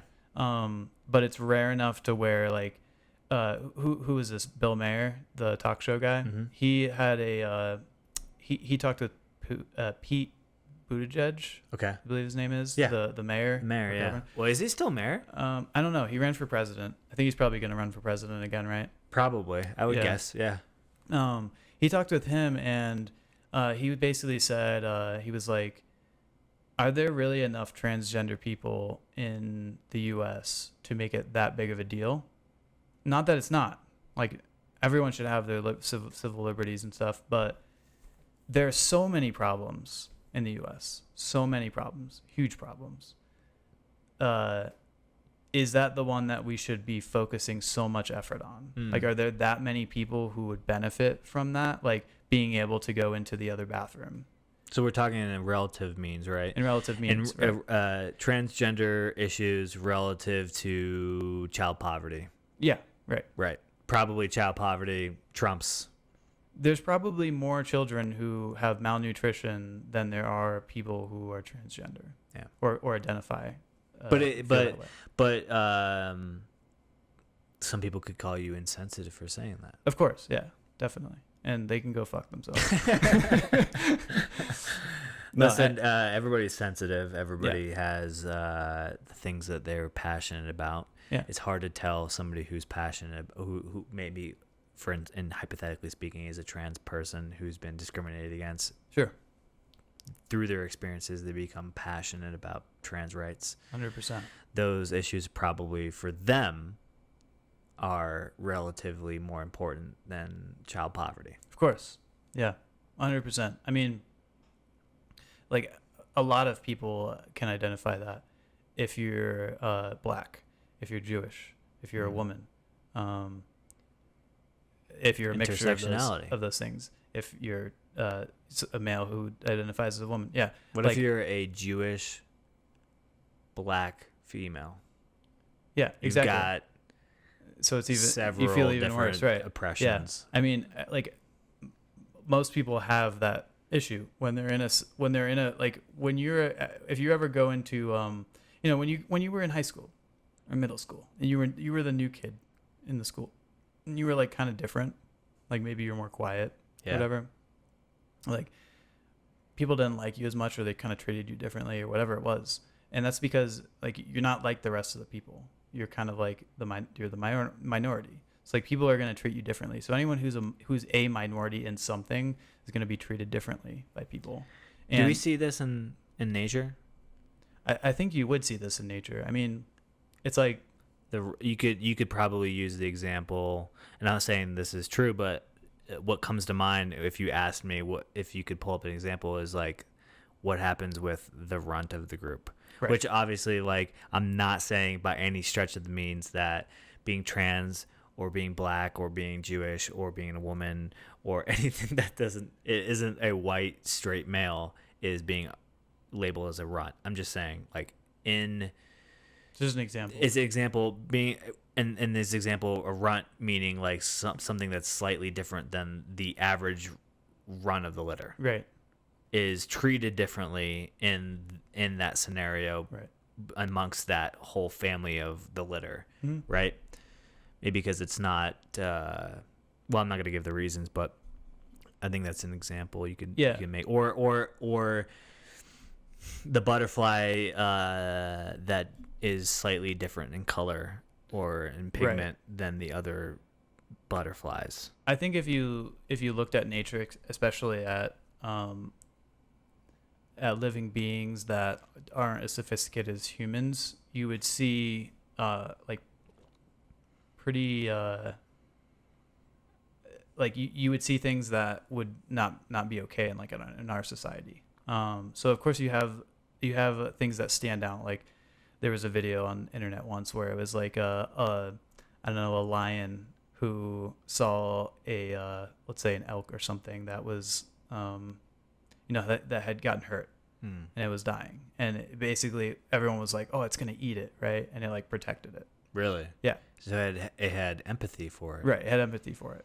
That's like the main difference between some of these examples and humans is humans are capable of significant empathy. Exactly. Yeah. That's why we create social programs for people who have disabilities. Like when in most or in a lot of cases, if you have a disability, we give compassion to you. We create programs in schools to help you learn, programs in society to help you get a job, things like that. Yeah. And that's great. That's what as a society we've decided to do, because we're compassionate. But in nature, I doubt that would be the thing. It's like, if you are the runt or if you are from another pack, right? If you're coming and you're not part of our pack, like you're not part of our family, we'll kill you. You're different. Mm-hmm. Like we don't want you. Mm-hmm. And this happens like, I mean, you could say we are nature, like we are natural. Like if you look at other countries, like I have a coworker who works in Italy, who lives in Italy. He's Italian, and he talks about how a lot of the people there don't like, like immigrants coming into the country. It's the same old story in every country. Yeah, that's how it was. And there it's a little different because you have the history. Like Europe's always been under war. Right. Things are always changing. Shit's always been hitting the fan one way or another. Every 100 years you have an issue. You have an issue, yeah. Like some fuck thinks he's good enough to promote nationalism and has his own fucking manifesto. National socialism, yeah. Yeah. It's the worst thing that's ever happened. National socialism. Mm-hmm. That's interesting. That's what Nazism. Yeah. Nazism? Yeah, National socialism. Yeah, that's... Huh. So it was like, because people always say like socialism is bad. Like inherently, it's, I don't know. I think not. I think people, and I think a lot of the woke culture promotes that. Yeah, sure. Socialism's a good thing. Right. I mean, I think I'm oversimplifying it probably. Just like how, like China promotes that communism is good. Yeah. Yeah. Is it? Do you think it is? I think it's like both of those systems are things that your society has to decide is what you want. Like, are they good? Are they good? They're good for people who want to live by those means. Like, and that's the hard part is in a country as free as America is, right. One of the arguably the best the freest countries in the world. Getting a group of people to agree to do something like socialism is nearly impossible because we have people of many different ideologies, colors, ethnicities, nationalities. So many cultures here. You can't get that kind of outcome. I mean, right. in a capitalistic economy, right? Yeah, and especially like when you have capitalism, it's like you have to be kind of aggressive. It's almost like a dog world. Mm-hmm. Like if you aren't on your game, then like you're going to be at the lower end of the class.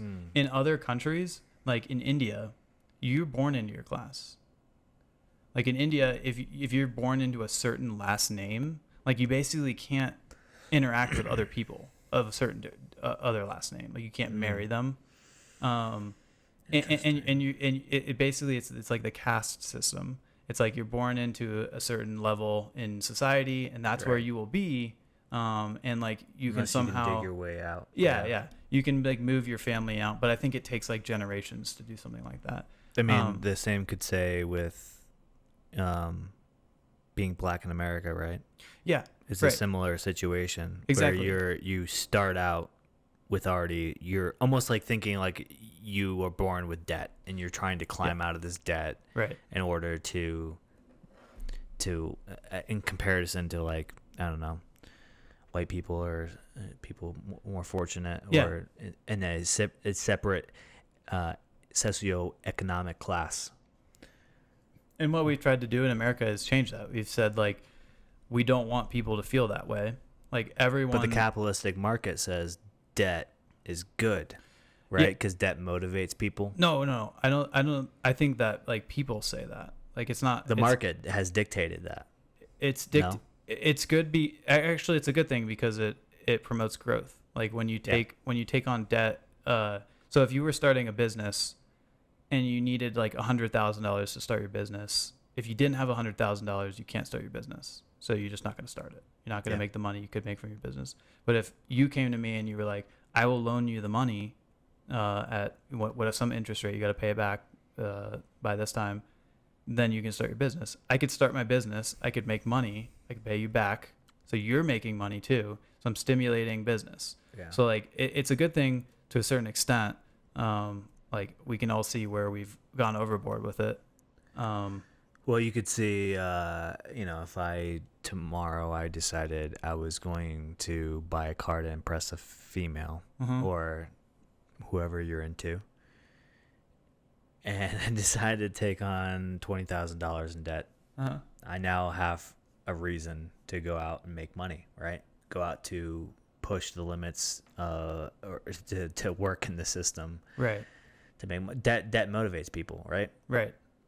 Yeah, it does. Doesn't debt essentially motivate the entire economy? Yeah, it does because of that reason, though. Because it serves some kind of investment. Like you're doing the same thing. So the business owner wants to make money.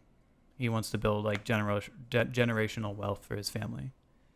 You want to impress some girl to get some investment out of it, whether it's like self-pleasure, you're looking to make her your wife so you can create a family, whatever it is, you're taking on that debt somehow to do it. Now, like, someone could argue that the business owner's investment is better because he's going to make money back from it.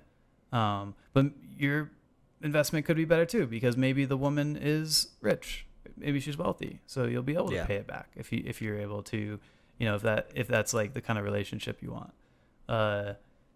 So yeah, it's good and bad. I mean, who was it? Lehman Brothers. It was the financial company, like one of the big ones that went like imploded during the financial crisis. Mm-hmm. So they were one of the big ones giving out a lot of the subprime mortgages. And when they did a lot of like the hearings after with all the executives and stuff, and I think it was the CEO. He basically said that the government allowed their company to do what they did. Like they shouldn't have done that. Mm-hmm. The government shouldn't have done that.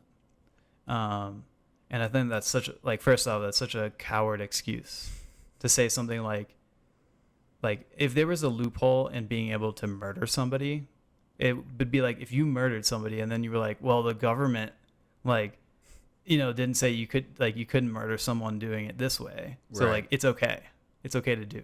But basically what he was saying is, America's great. We're capitalists. You can make as much money as you want. You can do whatever you want. There's little regulation. Oh, but actually the government should have regulated me more. It's their fault that we did what we did. Yeah, I mean, you're essentially just passing blame onto something else. Right. That's also a tale as old as time. You know. Yeah, for sure. So I have another one for you. Okay, keep going. So Caitlyn Jenner, the transgender woman who, like, Running for governor. yeah, came California. out and supported a lot of people who feel the same way as her. Mhm. Should be governor of California. Yeah. Devil's advocate. Let's see. I think you could probably say devil's advocate is how much has Caitlyn been involved in government affairs and state affairs in the past? Is she qualified against her competitors? I don't know who her competitors are. You sure this has nothing to do with her being transgender, Chase? Absolutely. In fact, I don't think that your gender, or what would you call trans versus what non-trans? That's a thing. I don't know. Oh, it's I don't think your being trans or non-trans qualifies you or dequalifies you from being governor. Okay. I think your experience and your intelligence on government matters should factor in. I don't know much about Caitlyn's experience in that. I would just based on my understanding of her. Yeah. I would say maybe she's not as qualified as some of the other candidates I've seen. Okay. Although I don't other than she killed the person. She ran over somebody. That's pretty shitty. She's a murderer. She doesn't like to talk about that. All right. So far we have someone, we have an anti-vaxxer. Caitlyn, yeah. We have an anti-vaxxer, global warming denier, cat eating, Donald Trump loving. Yeah, my name is Caitlyn, yeah. What's up, transgender hater. Okay, all right. Myles, give me another question, yeah. It's like the South Park way she talks. Yeah. That's a pretty good. It's also kind of like an Owen Wilson. Yeah. Oh my. You just want to go. Yeah. You should do your Rambo impersonation. Okay, guys. I think I have the best Rambo impersonation. Myles doesn't think so. I've heard a couple other people say that it's pretty good. So here it goes. Hey, it's Rambo. You got the guy. You're booping and bobbing. Look at the Rambo. It's pretty good. I don't know. I'm kind of I haven't done it in a couple days, so I'm kind of rusty at it. Yeah. You kind of put me on the spot a little bit right there. It's almost as good as your apparently kid impersonation. Apparently, I can do that too. Okay, ready? You guys know this one. It was like years ago when he was interviewed for I think the question was, did you enjoy the carnival ride? And he goes, yeah, it was great. But apparently, I've never been on live television before. I don't watch the news. And the rest is history. Well, actually, that sounded really spot on. That was probably the best one you've done. Do you think, is it better than my Rambo impersonation? Yeah, definitely. I don't know if it is. I don't know if it is. Rambo.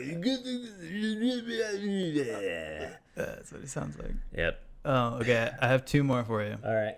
Okay. Lay it on me, brother. Okay, I'm just trying to figure out which one should be first. Okay. The government should legalize recreational use of marijuana. Wow. It's hard to find a devil's advocate for that one because did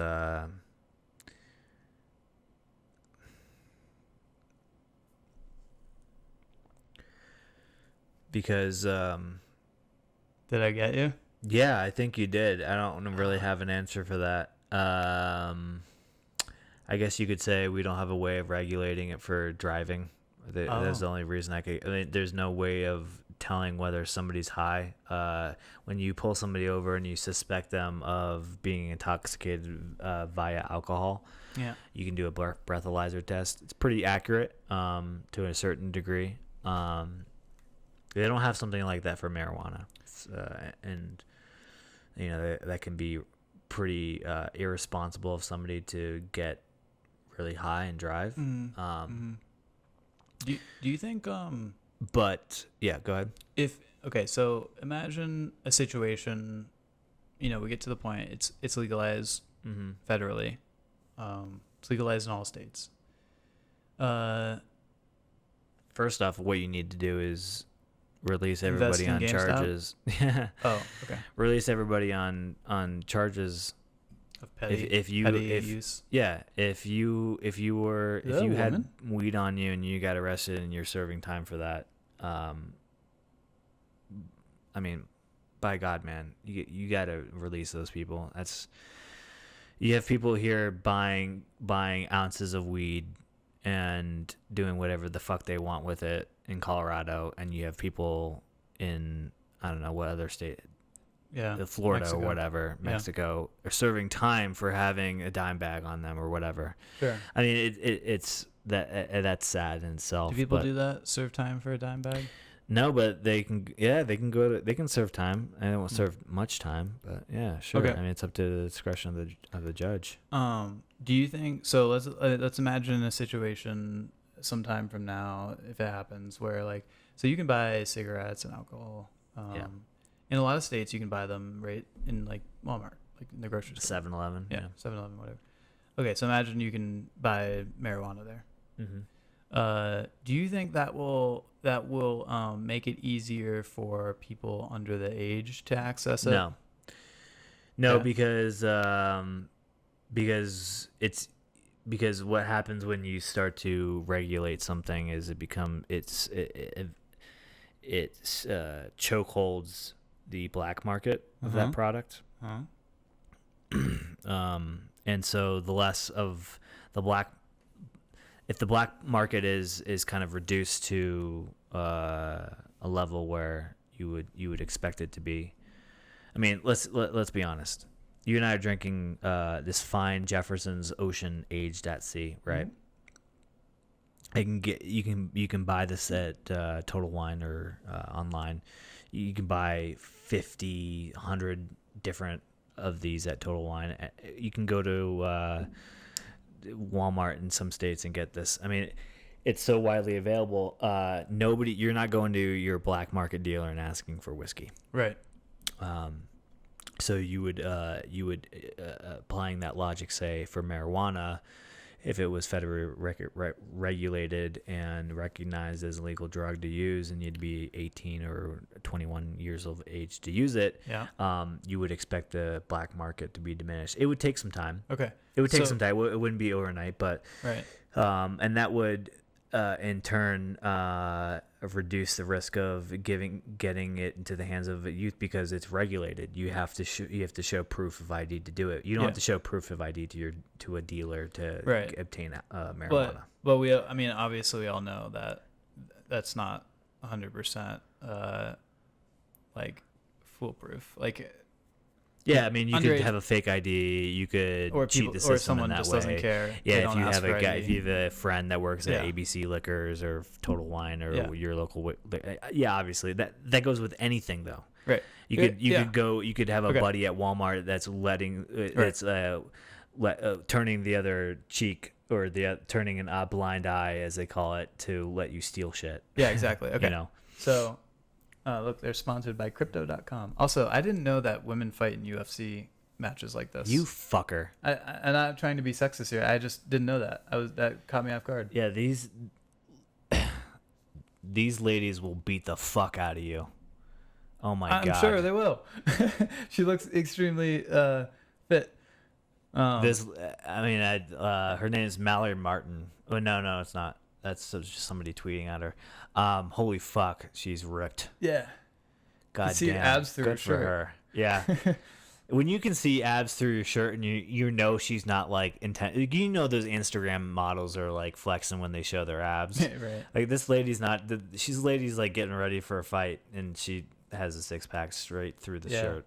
They look pretty tough. She's gonna fuck somebody up. Yeah. That's for sure. Yeah.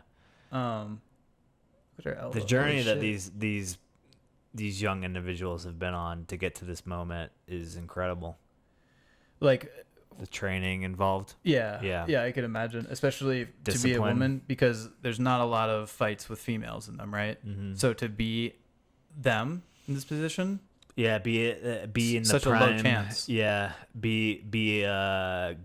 yeah, totally. I mean, yeah, I don't know much about the league. They're For checking to make sure she doesn't ladies. have like a pocket knife in her. Yeah, they're hair or doing a something. body check right now. The guy doing the body check's like, God damn, you are a chiseled goddess. Chiseled. Seriously, her funny. body is chiseled. She literally has like, you know, like a chiseled like jawline. Like people talk about like having a like a jawline, really defined masculine, jawline. She has masculine that. jawline. Yeah, It's funny. she's gonna fuck somebody up. That's for sure. Yeah, this will be interesting. I don't Yeah. know if I've actually ever seen a UFC fight between Pretty women. intense. Yeah. This will be good.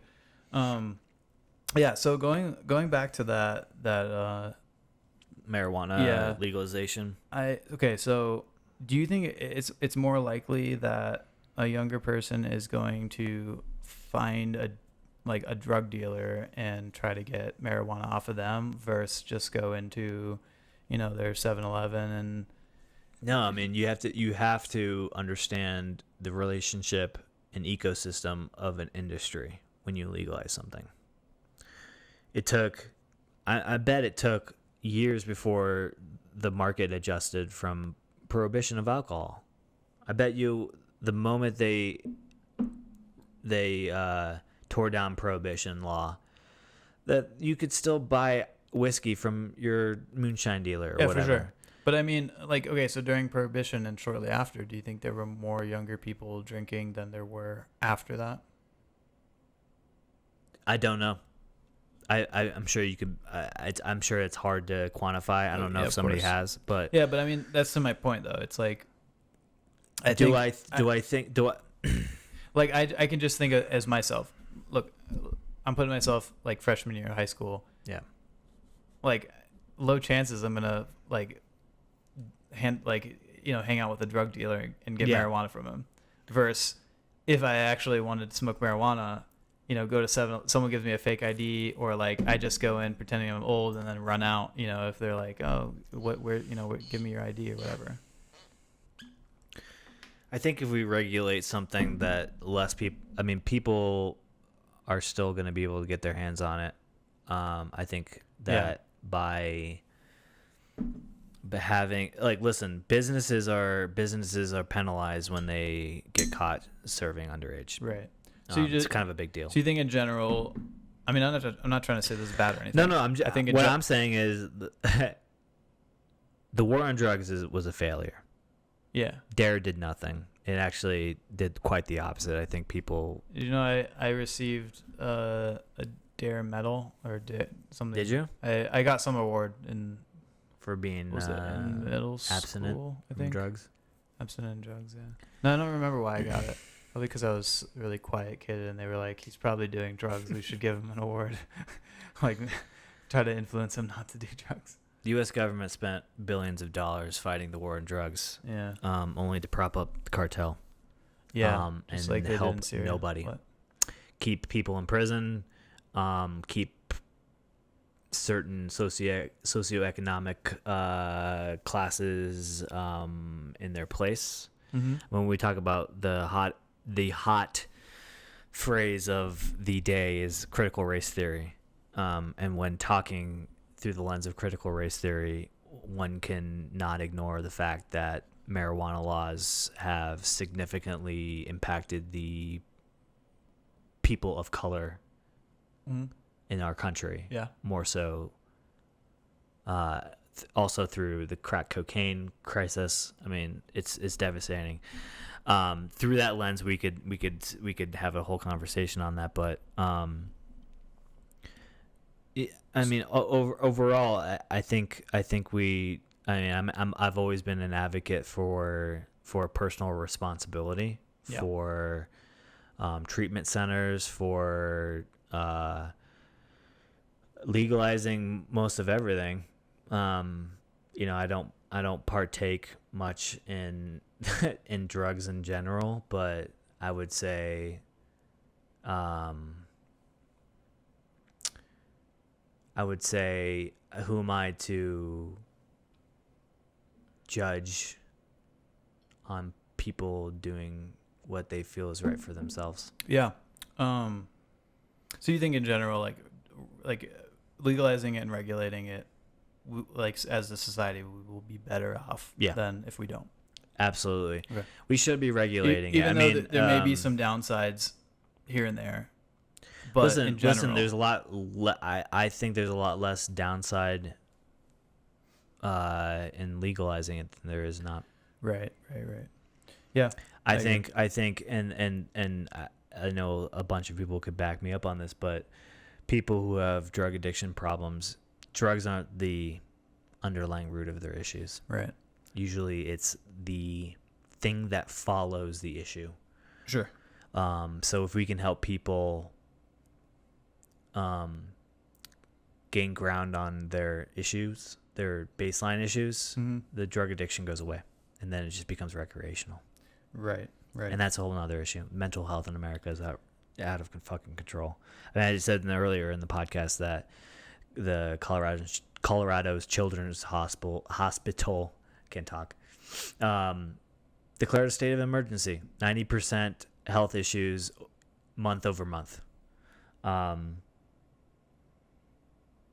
Jesus, these ladies are beating the living shit out of each other. We have Aldana and Kunzitakaya. That's an interesting name. Sakaya. I don't know how to say that. I'm butchering the fuck out of it. Oh man, it's so much blood. There's so much. She's all over her face. Yeah, she's not having it. Uh-oh. Why is she even wearing that orange thing over her shorts? Yeah, so she has like it just came up, like it's just yeah. that was like the guy earlier. Not. Remember the guy earlier had like the same like kind of shorts? Yeah. So what's the next one on this devil's advocate list? Yeah. Okay. Unless there was more to be talked about, but all right. So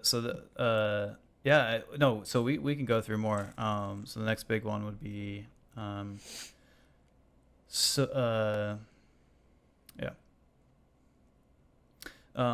support for civil liberties of minorities, and in particular in America, Black people, is a great thing. Wait, say that again. Support for the civil liberties of minorities, and in particular in the U.S., because of our history, Black people, is a great thing. Yeah, absolutely. The game is I'm supposed to come up with an argument against it. Okay.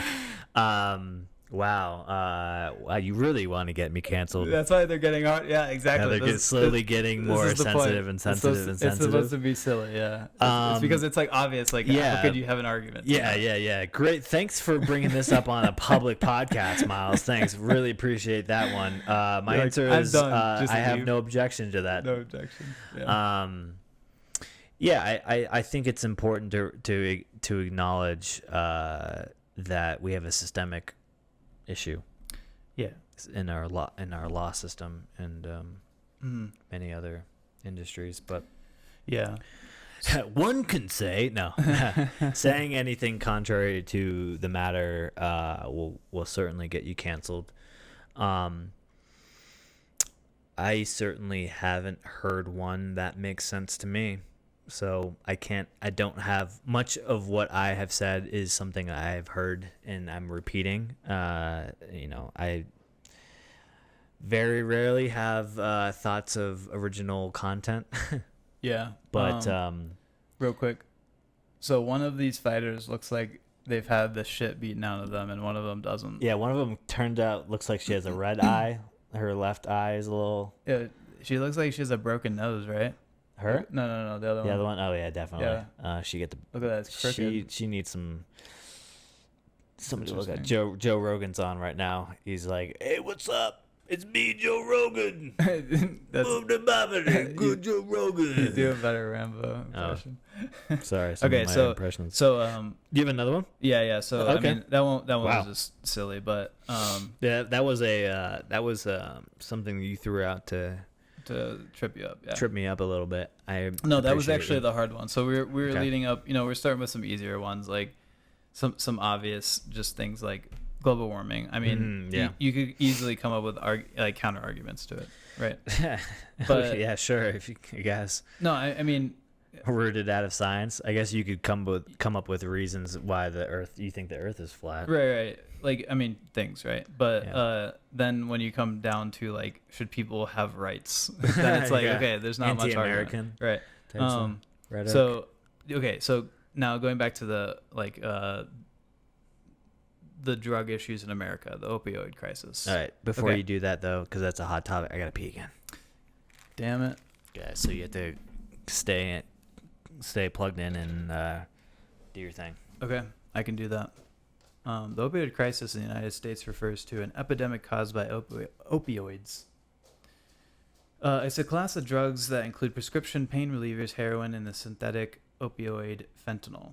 The prevalence of these drugs has resulted in misuse, addiction, and 400,000 deaths from overdose over the past 2 decades, which is actually pretty interesting. So, if we're relating that to like COVID, so 2 decades is 20 years, 400,000 deaths, and then in the past, how long has it been? Losing track of time. 2 years, I guess. What are we at?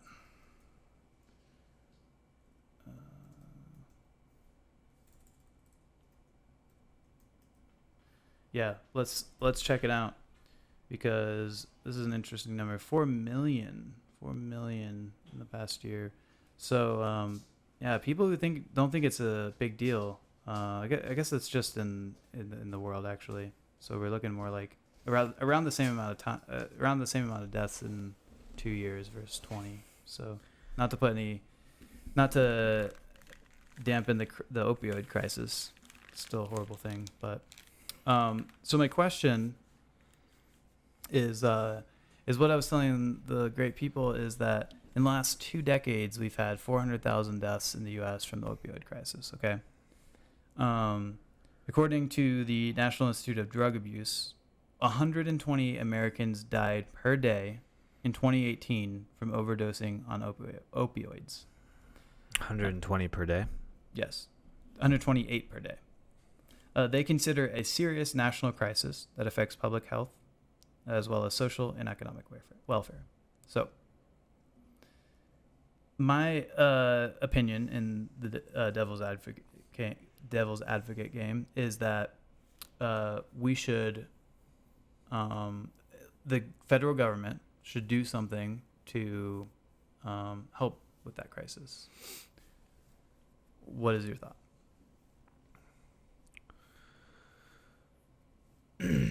I mean, I guess it's depends on what you mean by it should help. The federal government should intervene somehow to assist what treatment centers, mental health, rehabilitation centers. Yeah. So the question is essentially, should they? Should they? Should they, or should they leave it up to the natural order of things? People have issues. People are going to Okay. do drugs. People Good are going to point. die from drugs. I see what you're saying. Okay. Sometimes the capitalistic market, and I started out saying in a sarcastic voice, but in a scenario where the capitalistic market, which is, the hybrid market that we have in the United States, if that doesn't create a scenario where it corrects and mistake in the industry, the government should intervene to self-correct. In the instance of the opioid crisis, the United States federal courts, I think Supreme Courts, found several companies responsible for taking a part in the opioid crisis. Yeah. I think steps like that are important to rectify. Listen, if a company is going to profit off of a crisis, we need to inspect that scenario with a close magnifying glass and inspect whether or not this is a situation that happened out of circumstance or circumstance being like something that was meant to be good that turned wrong. Right. If it was something that happened that was wrong and continues to grow and become a bigger issue because of profit-hungry companies, then the government should step in. And the thing about the capitalistic market is it serves profit over public safety, and in many cases, that's why we have the FDA. FDA was created. I can't remember there was a specific crisis that happened and the FDA was formed. Okay. It was just like any other agency. Yeah, just like any other agency. Something bad happens. The company that's doing something bad continues to do it to create and capture profit. Government steps in and says, "Hey, what you're doing is bad." Mm-hmm. The capitalist market doesn't enable companies to make decisions on the that benefit us, the public. Sometimes it's just to extract money at all means necessary. Yeah. Speaking of the FDA, did you see? You saw the whole Alzheimer drug thing, the controversy. Yeah. So I think the situation is they approved a drug that had some controversial research done. Yeah. And now they're being investigated, or at least pursued to reevaluate that decision. Yeah. So because some of because like the FDA is kind of interesting how they approve things. It's like they basically have like a panel of people who advise it. They'll say like, we think you should or shouldn't, or we think you should like do these things to advise it or not. And basically they kind of just said like probably not. Yeah. And then the FDA approved it anyway. And just to be clear, you do not need FDA approval to sell something in the United States. Right. And in many circumstances, there's some circumstances where you do need FDA approval. When you make claims like this cures cancer, you need or FDA like approval. if you want insurances to pay for it, or Yeah, doctors exactly. to prescribe it, things like that. Like for instance, because like you're probably not going to get a doctor to prescribe something that's not FDA approved, because they could get sued. They could easily turn into a lawsuit. If you purchase marijuana in the state of Colorado, you can purchase it. It is not FDA approved. Oh, is that right? Yeah. Okay. That's a good example of something that you don't need FDA approval to in order to put it for sale. Right. So then what happened was some of the people on this panel actually resigned. They just were like, really? Yeah, they were like, my opinion made no difference. And I think because some could argue, well, it's important to have people like you who are fighting against corruption to be on this panel. But I think what they wanted is to make noise about it, to say like, oh, I'm resigning because this was a horrible thing that happened, right? I think that's probably why the people resigned. And now it's a very easily criticized stance, because you could easily say, if you really cared about it, you would have stayed on the panel to fight further investigation. It's kind of like, for instance, Joe Rogan moved from LA to Austin, Texas, right, because of certain issues he was having with the state, and a lot of people criticize him. Well, you should have stood up and fought for change in your state instead of just running away. Right. Same with Elon Musk. Yeah. Yeah, exactly. Elon Musk, a number of tech companies. Lot of people, yeah. So then now, which I think happened a day ago, the FDA announced, or the commissioner is saying that they're gonna have an independent investigation into the approval of it. That's really interesting because. And is this something that happened as a result of the multiple people leaving the panel? Yeah, I don't know. I would probably think so. So what they did worked. Yeah, exactly.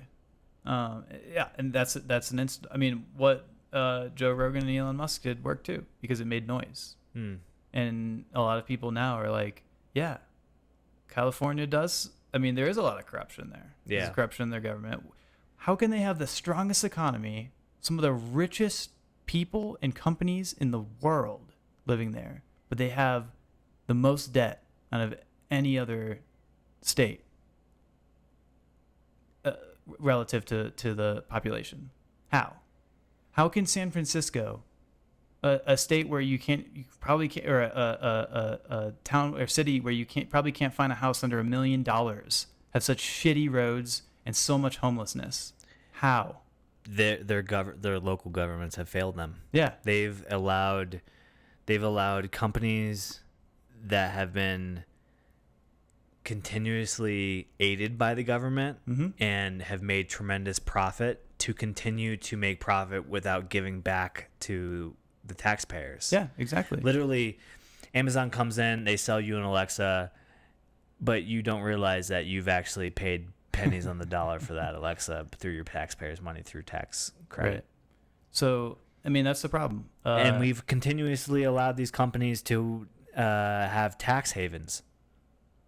Is that what they call it? Tax havens? Yeah, I think so. Something like that. I think that here's a crazy fucking idea. Maybe have the richest guy in the fucking world pay fucking taxes. How about that? Yeah. I pay more in taxes than Elon Musk does. Yeah, that's true. We all do. The secretary to Warren Buffett pays more in taxes than Warren Buffett does. Yeah, that was a yeah. That's how backwards this fucking country is. Like, this is something I'm actually very passionate about. And I understand, like, listen, we're all going to try to take advantage legally as much as we can to pay as little taxes as possible. But there's a strong difference from somebody like me to somebody like Jeff Bezos, Amazon, or Elon Musk from paying as little amount of taxes as possible. Right. It shouldn't be that I paid more tax. The grunt of the middle class America paying, the average middle class America person paying more taxes than, that's how the middle class collapses. It's part of the reason why it would collapse. Yeah, or when you have a corporation that's worth $1 trillion. Yeah. Barely paying any taxes relatively. I mean, we talk about the woke left, whatever, wanting socialism, wanting to collapse the fascist establishment or the capitalistic America. Some of their arguments are actually fucking valid. I mean, we just acknowledge the fact that the rich keep on getting richer while the middle class keeps shrinking and the socioeconomic divide keeps widening. Literally everything that you see in the news, Biden does this, Trump does that, they fund this, they fund that. Guess who's paying for that? Not Jeff Bezos, not Elon Musk. The white, not white, I was going to say white collar, blue collar, like, those are the people who are paying for the wasteful government to do their thing. Right. Yeah, it's true. That was a lot of something. Just I can tell Myles is working on something to say. Yeah.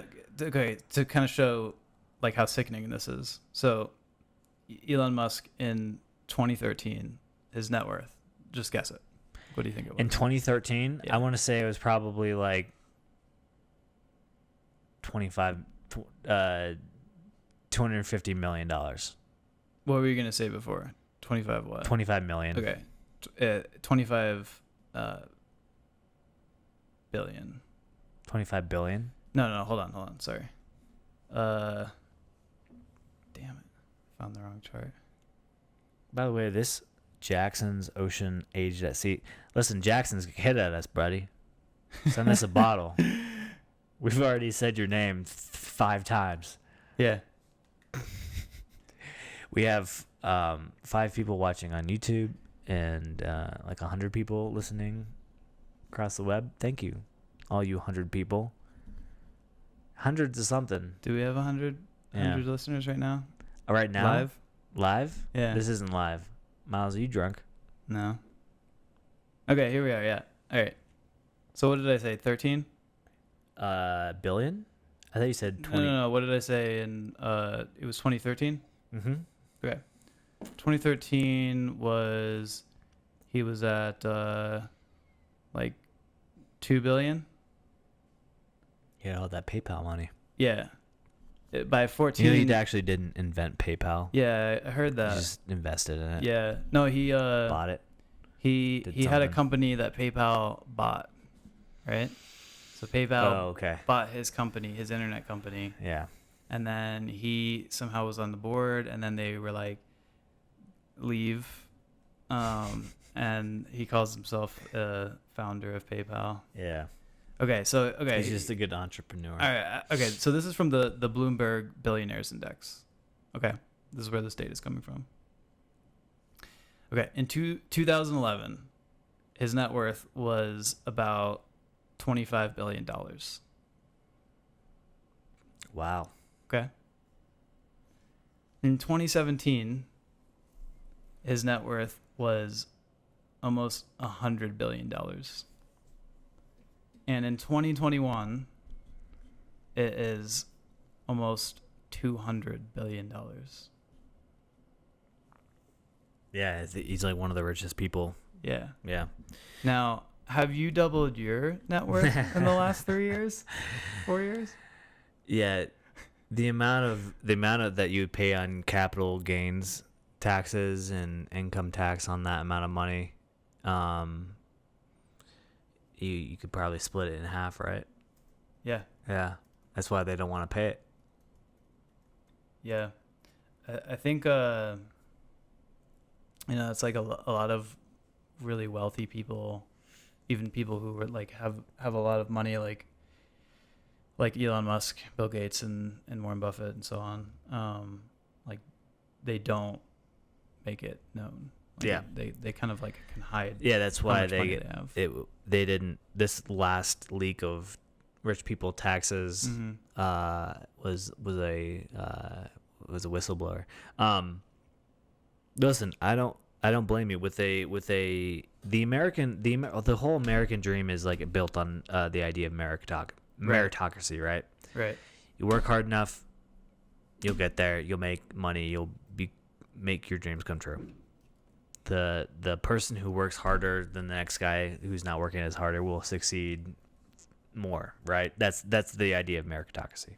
Right. Being Valued based on the amount of talent or hard work you put in.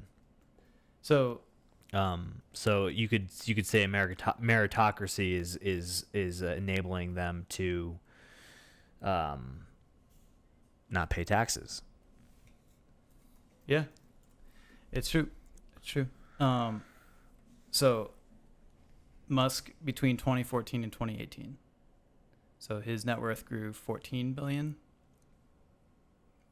And he paid 455 million in taxes, which is a 3% income tax.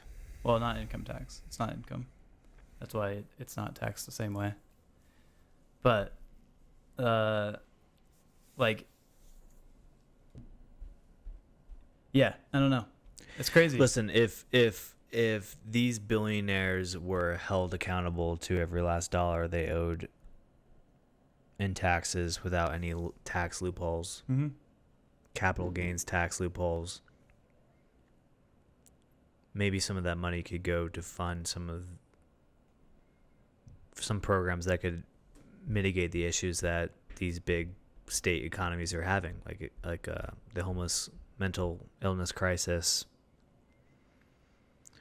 the housing industry, global warming, etc. That's one of the biggest dude, this guy won his fight and he's walking back. and some dude just handed him a boot, And he did. and he chugged the boot. Whoa! He just poured this into a Oh, he's doing it again.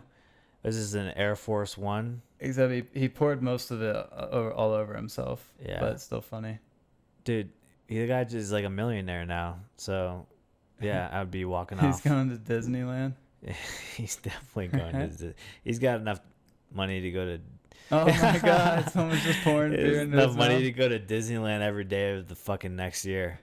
So this next one is oh no, this is an advertisement for something else. That's so funny. This is at T-Mobile Arena in Vegas. Yeah, have you ever been T-Mobile? No, that was built like a couple of years ago, right? I remember it was pretty like new. 4 or 5 years ago. Yeah. Never been. I've seen it though. I It's guess it's been a while now. The I haven't been there Park in like 2 MGM. years. You haven't been to Vegas in a couple years? Yeah. Yeah, I went a couple weeks ago. A couple of weeks ago? Yeah, I went a couple weeks ago. When did you go? Beginning of June. Oh. That was more than a couple Where'd weeks. you stay? I stayed at the Cosmo. It was really weird right. because they like at anywhere I went, you were allowed in, but at the Cosmo, they were only letting after 7 p.m. hotel guests. Yeah, what was that? It was too crowded. I think they were just having staffing issues.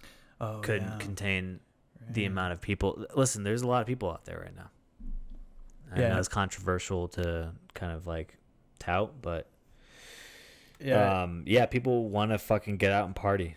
And not everybody's vaccinated out there, but Yeah. That's interesting because it's supposed to be like the CDC says, like, please wear a mask if you're not vaccinated. yeah. Well, now they're saying you should, even if you're vaccinated. Yeah, well, fuck that. But they say you should wear it and you should still social distance if you're not vaccinated. Because it's just like before. You could get sick.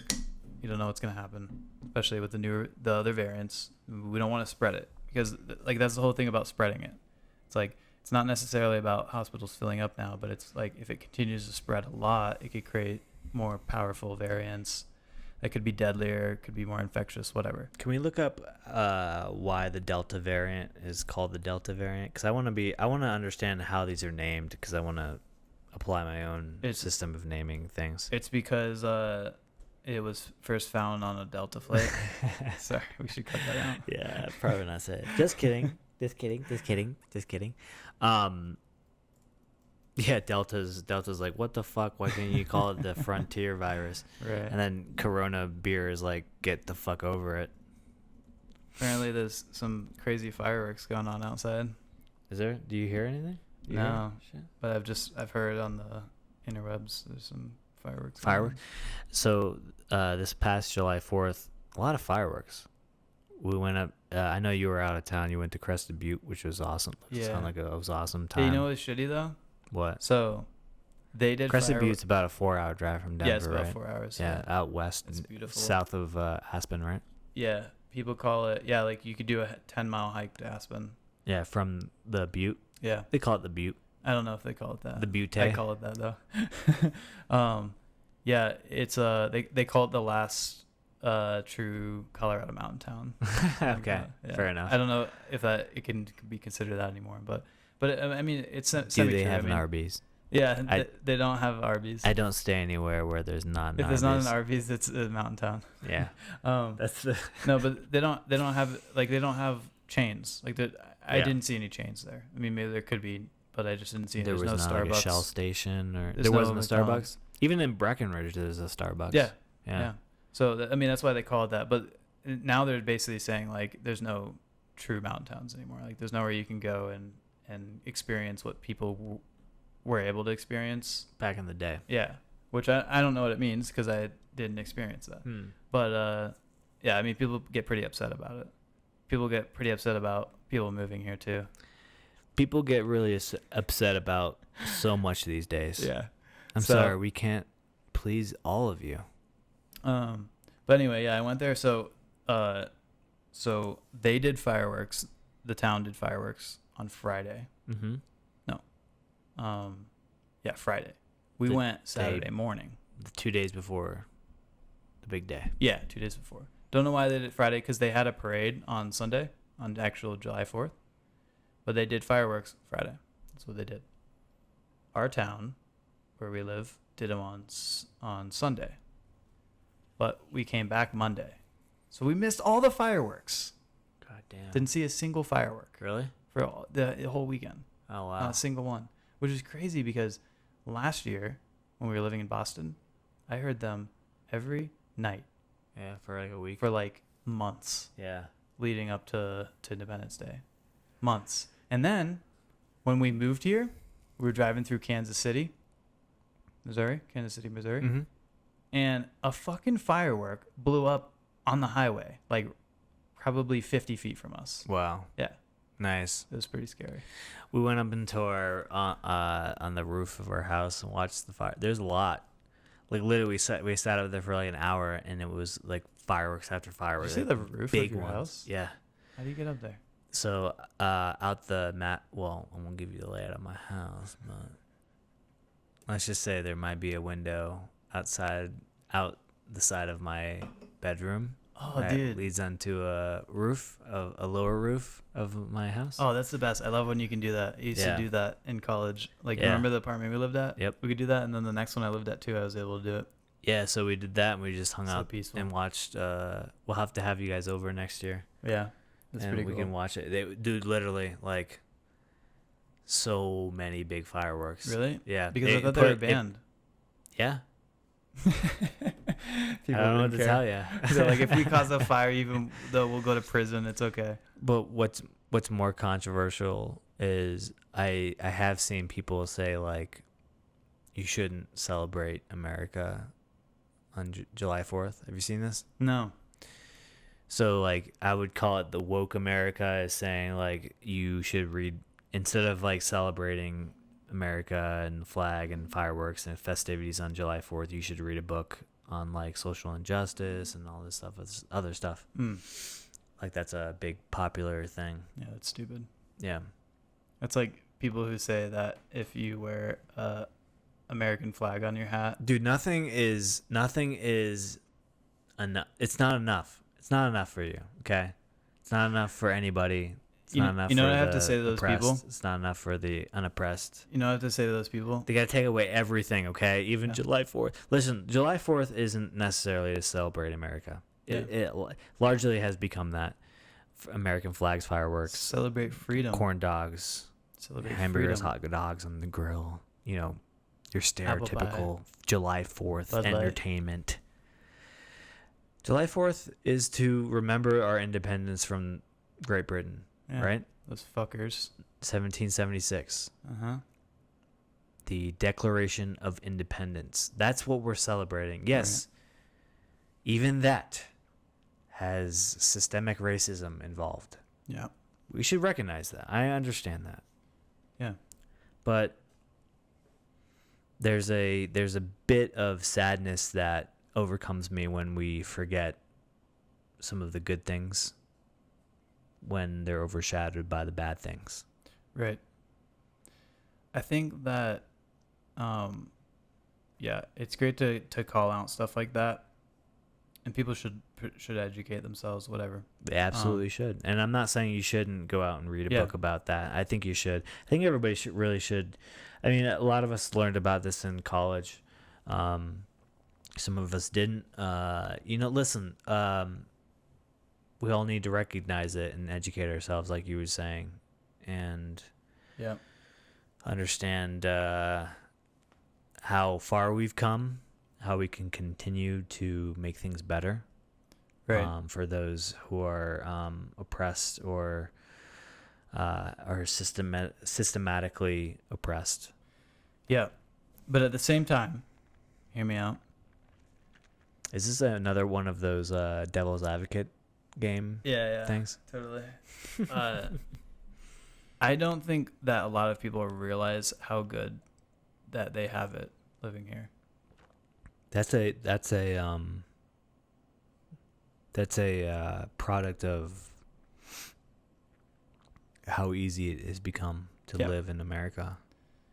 We I'm not have saying it- it's easy to live in America, don't get me wrong, but one could recognize how far we've come. It's a lot easier to live in America now than it has been. Go back 100 years. Right. Yeah. Sometimes it's easy to tell people you shouldn't celebrate this, you shouldn't celebrate this, that, you should think about this instead. And to those people, I would say,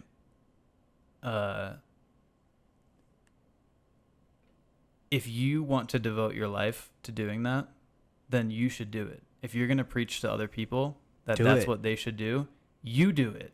If you think that I should give more of my tax dollars to the government to support other people, you do it. And then I'll think about doing it. So, but don't just fucking complain. Be a part of the change that you're preaching about. Don't complain that you don't have enough money. Don't complain that you have to pay more in taxes. Don't complain that you can't afford this. Don't complain that you don't get these nice things. And then preach stuff like that. Like, is that a privileged stance to be at? You work hard. You work hard, get into government, change things. You work hard, be a teacher, change things. Like, influence people. But if you're just going to fucking sit around and complain about shit, come on. Right? And also, I think I agree with you. I think there's more to life. I mean, like, everyone has a different reality. Everyone's living in a different life. There's different things that are important to you. Some people value family. Some people value money. Some people value adventure. Some people value time to themselves, whatever it is. Like, if you just want to sit down and read books every day, all day for the rest of your life, if you don't want to work and you just want to go around and travel the world and do whatever you want, somehow make money and do it. If you want to do drugs and sit at home and do whatever you want, that's what you're going to do. Whatever is important to you is important to you. Don't make your burden the burden of other people. Interesting. Sometimes some of us have to do things that we have to do to get through life. Like people have problems. Just because you don't come from oppression, or you do, doesn't mean that you don't have other problems. Everyone does. All of us do. Everyone. I don't care if you're coming from North Korea and you're coming into another country. Everyone has problems. That's what's important to them. And sometimes people have to focus on those things to get through life. So don't put people down because they're not focusing on one thing or another that's important to you. When you think about these things, do you think about, for instance, I used to think about these issues and think about the relationship and context of rich people having problems versus poor people having problems, or socioeconomically challenged people having problems. Like Taylor Swift, let's just get on that platform for a second. I watched her documentary on nice Netflix. Lady, I guess. I don't know. Have you watched her documentary on Netflix? Okay, it's pretty good. Okay.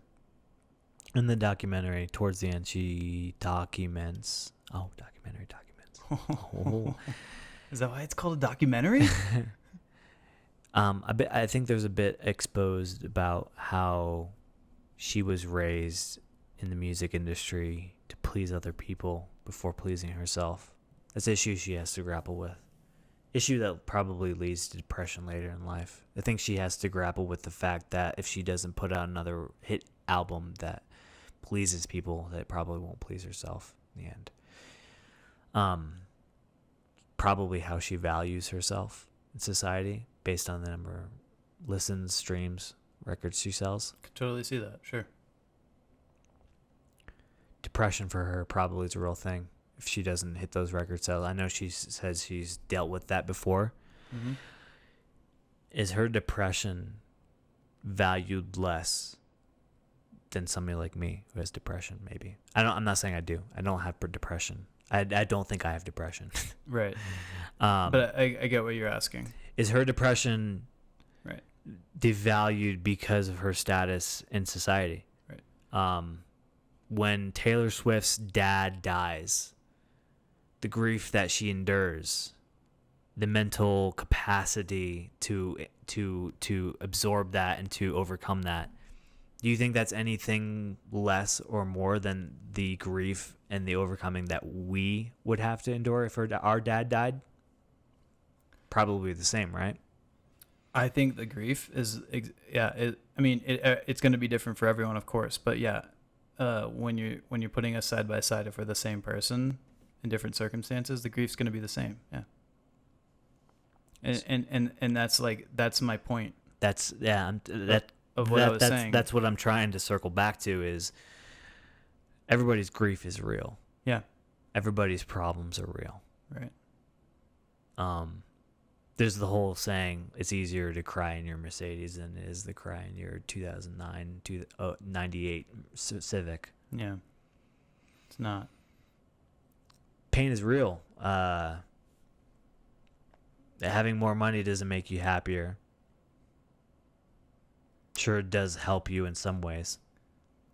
Let's just say that it can make you it makes you happier. Let's just say, let's just throw all that bullshit, sappy, empathetic bullshit away and just say it does make you happier. Listen, if you're a happy person, more money is probably just going to make you happier. Yeah. If you're someone who really, wants something, it's going to make you happier. Maybe it's just going to be in the short term. Maybe it's going to be in the long term because you have long-term goals of, doing something and you need the money to do it. It's going to make you happier. At some point, that's going to run out. You're going to want happiness from something else, whatever. That's why people say happiness or money doesn't make happiness. Listen, Miles, I see what you're saying. I really understand it, but I just don't, you're white male, straight white cisgendered male. I really don't think you should be talking. I don't think you really have a platform or kind of like a soapbox to stand on to really say these things. I don't think you really deserve to say these things. Exactly. I can't put myself in the shoes of someone who's in worse circumstances of me and understand what grief could be like for them. But if you can imagine what grief so bad could be to where you don't want to live anymore, I can't imagine there's something worse that someone could feel, right? If losing your father meant that nothing else is important in your life and your life is over. If you're in a worse circumstance, how can that be worse? You know what I mean? Mm-hmm. And I think absolutely. I think one of the first times I actually really kind of came around to this realization was watching The Last Dance on Netflix. It's documented. If you haven't watched it, I think I've talked about this in the podcast before. It's a great documentary about Michael Jordan, the Bulls, the last season of Michael Jordan's career with the Bulls. This part, spoiler alert, Michael Jordan, his dad dies. It was a big thing for him. It was his dad was his best friend. He is that kind of situation, and you really feel for the guy. I mean, he was on top of the world at the moment that his dad passed away. There's a lot of controversy around it, and you have to think does Michael Jordan's grief he's a millionaire. One of the most well-known people in the world behind Michael Jackson. It's funny how they're both Michaels. Yeah, when you think of somebody that's more famous than Michael Jordan, it's Michael Jackson, I used to confuse them when I was younger. I literally didn't know the difference. It's kind of funny, but at that moment when I'm watching this and they're kind of recalling the whole story behind it and telling it from start to beginning to end, I realize his grief is no different than the grief I would feel if my father passed away. And, guy makes $1 million a day on sneaker sales. So you think, how can he be so sad? Yeah. How can you be so sad if you're Michael Jordan? You're the most famous person in the world. Taylor. How can you be so sad when you're rolling in dollars? It's crazy. These people. Do you deserve to be sad? Are you allowed to be sad, to experience grief when you're well off financially, supported by millions of people, of fans? You have your own posse, your own gang of people around you supporting you. You've limousines that drag you from place to place. How do you deserve to feel sad? Is your sadness or grief any less valued than somebody of lesser circumstance? You privileged son of a bitch. You fucker. Ah. The And answer's still out to be solved, ladies and gentlemen. We'll see one But day. talking about it's important, probably. Probably.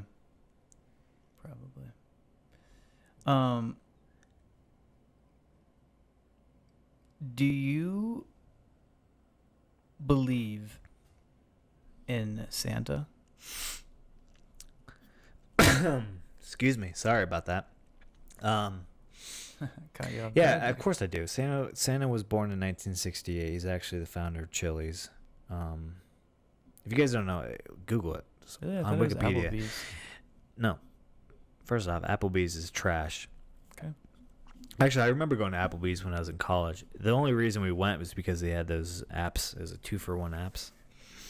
You know, Chili's. I don't know if they do anymore, but Welcome to Chili's. when I lived in Melbourne, Australia, because I'm pretty cool. You didn't live in Melbourne. I lived in Australia. I lived in Melbourne, but when I lived there, I would go to Chili's sometimes, and they always had the 2-for-1 drinks, like 2-for-1 beers. I think they still do that, don't they? Okay, I don't know. There's a Chili's right across the street from me, and I've never been there, but That's a good thing. yeah, probably. Their food is disgusting.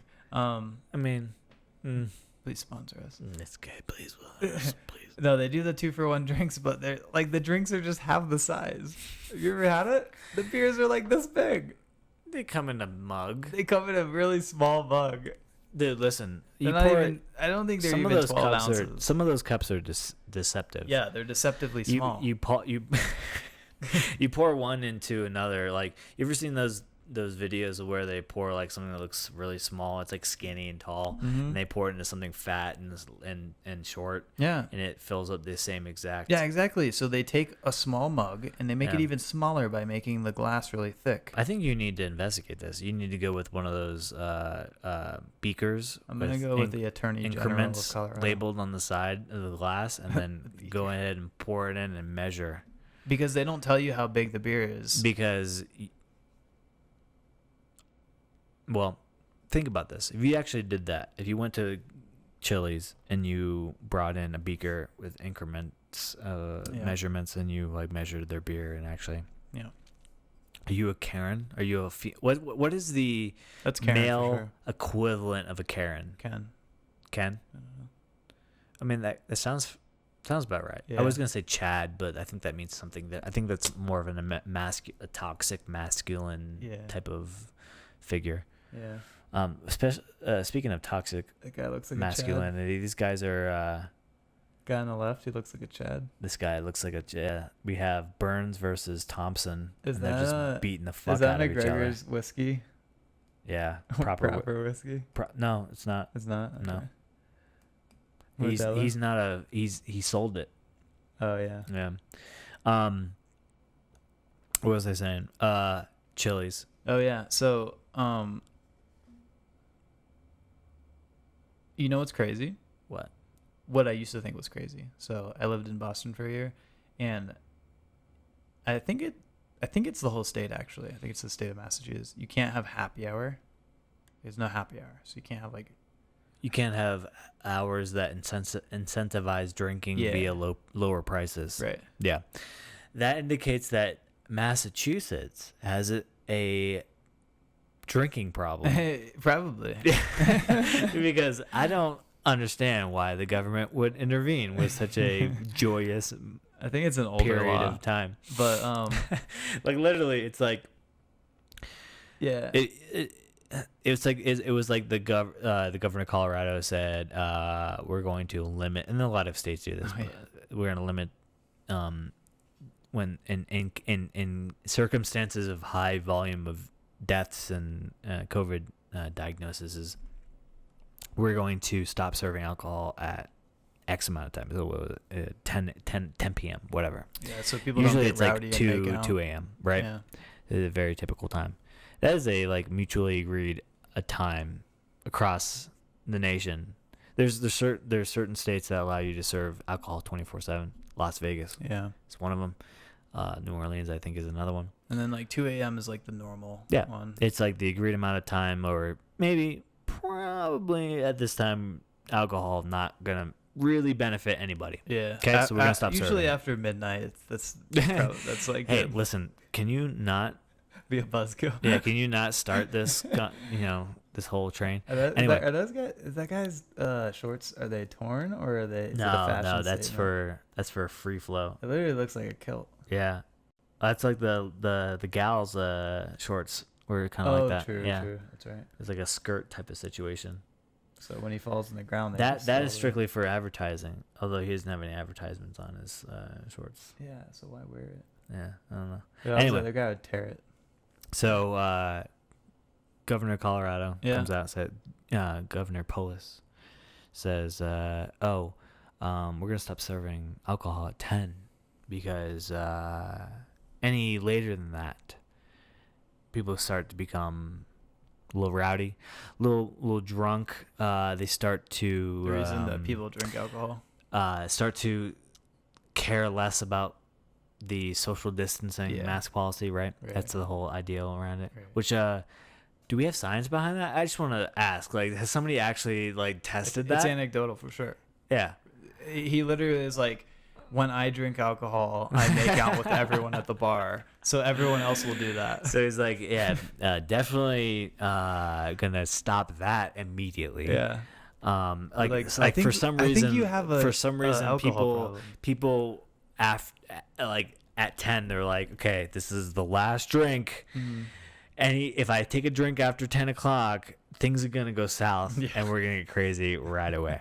No, I get it. Listen, Right now it's 9:51. We better drink up. oh my God, cheers. Listen, I get it. Like, yeah, inebriated people, they don't take to rules very well, right? Yeah. It's 2020. Is the year of rules. It is. Yeah, it is the year that the government decided to take all of our freedoms away. Some could say that. No, I think it's probably, I mean, in our lifetime at least, I can't think of another time where the federal government has taken so much control over the people. 9/11. That was the only other time I could think of. Has it been as much? Has it been? No, 9/11 really only affected us. There was a few rules via federal, state law enforcement that kind of took effect. Yeah. Obviously, we can't ignore the fact that the Patriot Act was enacted during that time as well, which has been very controversial over the decade. So there's an argument there, but one could also argue that has that impacted your life in the same way that the regulations of COVID did? You could say that using the slippery slope fallacy argument, that the Patriot Act has set a baseline standard of privacy. Privacy standards. So once the government says they are allowed to do this, that sets a precedent standard moving forward that they're allowed to do this. So what are they? I mean, government's always trying to overreach in that way, right? They're always trying, not for the good of the people. Yeah. Trying to use what's the abortion ruling? Roe versus Wade. Okay, that is something that was established via court lawsuit, and is now used as a baseline to create laws, to argue laws. It's no different from any other thing, like the Patriot Act, right? Yeah. Patriot Act could be used to these guys are just beating the. Yeah, Sorry, they're just punching each other's faces. That guy's laughing. They had to stop midway because they were just like, well, we're gonna. Sorry, folks. We were just in a very serious conversation about Roe versus Wade, and then we just pivoted to UFC. Two guys literally beating the fuck out of each other live at UFC 264. That guy's just sticking, like, so here's the fighter right here, and he has his team over here. I assume it's his team. And the dude is just taking a paper towel and shoving it up his nose. Yeah. Listen, you got to do what you got to do. Here's a slow-mo. Oh, ooh. Look at his titty just move back and forth. Yeah, these, like, when you see these shots that they make with their either a kick or a punch, without the slow-mo, usually it doesn't look that bad. You know what I mean? Yeah. It's kind of like when you see like a basketball player. Or oh my god, player. they're just trading punches. Oh, look at that! At that point, you just got to be like, listen, stop trading punches. Yeah, look at the nasty coming out that guy's mouth. At that point, it's just like, who can withstand punches more? Yeah. The same amount of punches each person. Who can last the longest? That's not what the sport's made to do. It's made to exploit technique and stuff. Yeah. It's well, there is technique to it because 100%. These guys, I mean, I'm not gonna pretend to be an expert in MMA or UFC, but these guys have a particular training in X, and they use that. I mean, the guy that was on the floor in the earlier card rounds, he was on the floor and he was using his legs to defend himself. Yeah, right. That's the technique. Yeah. It works for him. It works for him, and it may not work for another person.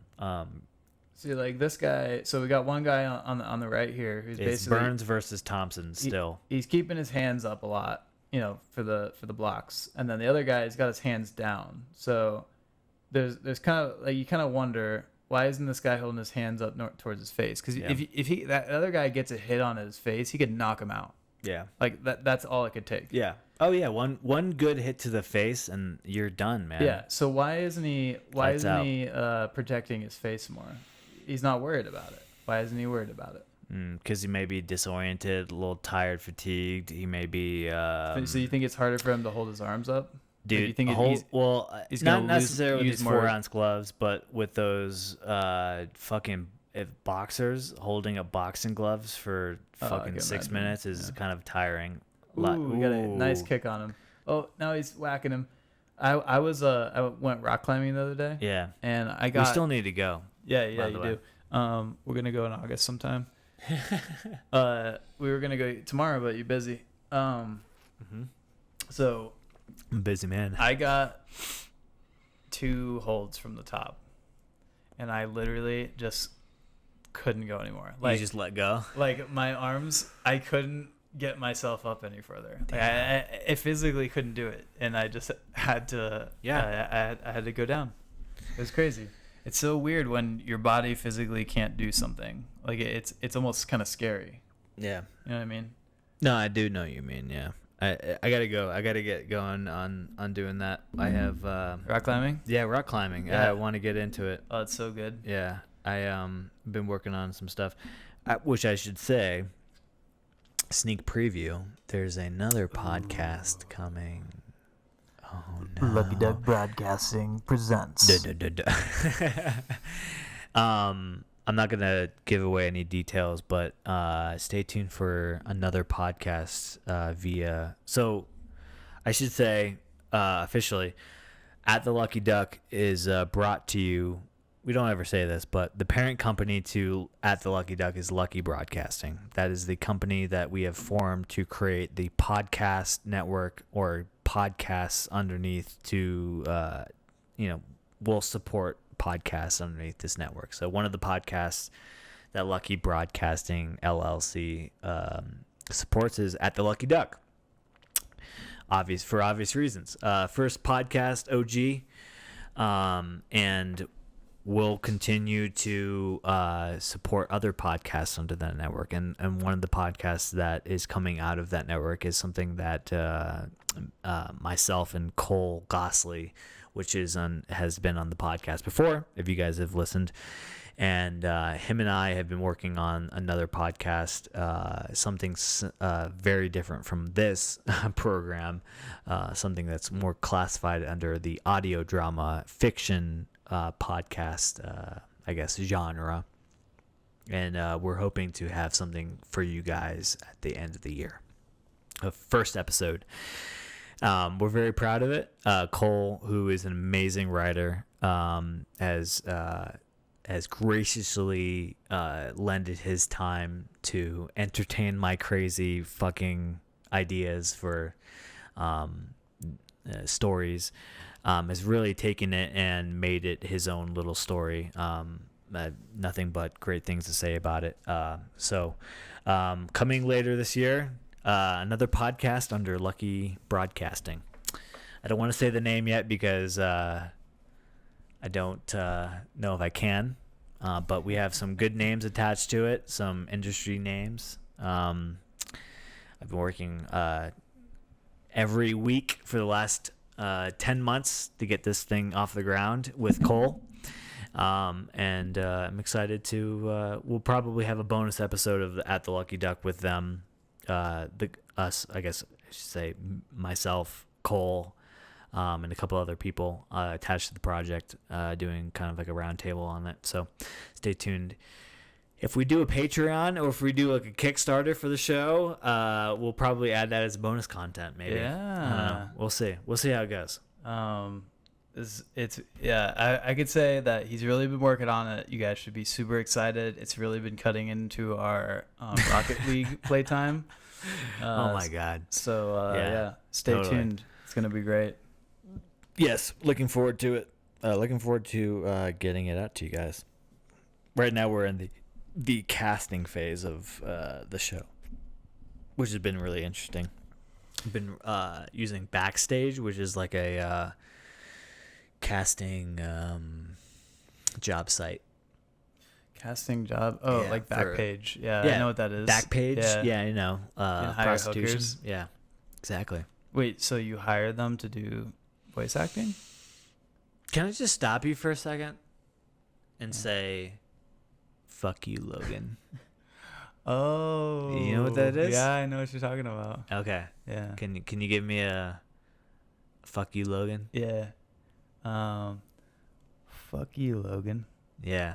There you go. Yeah. Perfect. Sorry, we just had to do that. We just had to, yeah. We've been financially obligated to say that. Yeah. Somebody paid us to do that. We won't mention the sponsor because it was an anonymous donation. Yeah, but we had to do it. We're going to sprinkle some of these. If you're listening and you're saying, why are they saying this? This seems so random. It's probably because we've accepted money to say certain things. So if I say anything that I get canceled for, it's probably going to be because I've been paid a lot of money to say it. Yeah, so please don't cancel us because it's not our fault, I'd say. Yeah, it's mostly Miles' fault and not my fault. I'm the anonymous donor. So it looks like we have a winner between Burns and Thompson. You can usually tell who won by the fact that, well, if you watched the fight, you would know. But if you didn't know and you're actually watching the guys, because basically what they do is you have the guy in the middle, the ref, I don't know what he's called. He's holding the guy's hands. And then he raises one of them up, whoever's the winner. And you always know because one of the guys looks really happy, excited. He's waving to the crowd. He's waving to his team, whatever. The other guy looks super depressed. He just lost a fight. He just got the shit beat out of him. He's not happy about it. And it looks like, I believe Burns. No, who was the winner? Yeah, Burns was the winner. It looks like he's from Brazil. I want to say that flag is from Brazil. Sorry if it's not, but it is. But he looks super excited. So Joe's talking to him now. The guy's shouting into the mic, and he's got some cool tattoos on his body. So on his arm, he has like a lion tattoo. On the front, he's got a bunch of words. Looks like maybe somebody's name.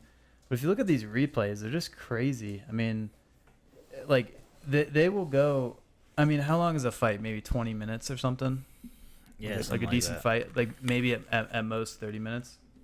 And these guys will go the whole time pussyfooting it, right? Pussyfooting, yeah, that's what I would use. and then they will, and then all it takes is one breakaway, and they'll beat the shit out of someone, they'll knock someone out, whatever it takes, and then they're done, and that's it, and they win. I don't know if that's how it works. That's my take on UFC, ladies and gentlemen. This has been a podcast by Lucky Broadcasting. Look at this one. Yep. Watermelon. 3 birds. Ready? I don't want to mess this up because it's a little finicky. Do it. Let's see. Okay, that nice. Oh yeah, fuck yeah. Get it. Just rub it on it a little bit. Yeah. Oh yeah. Get it.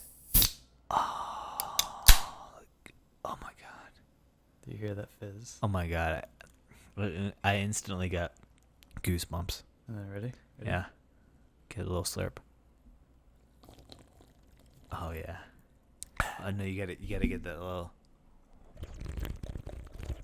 Oh, that's good. That's good. The Coors Light refreshing taste of the mountains, Rocky Mountain Cascade.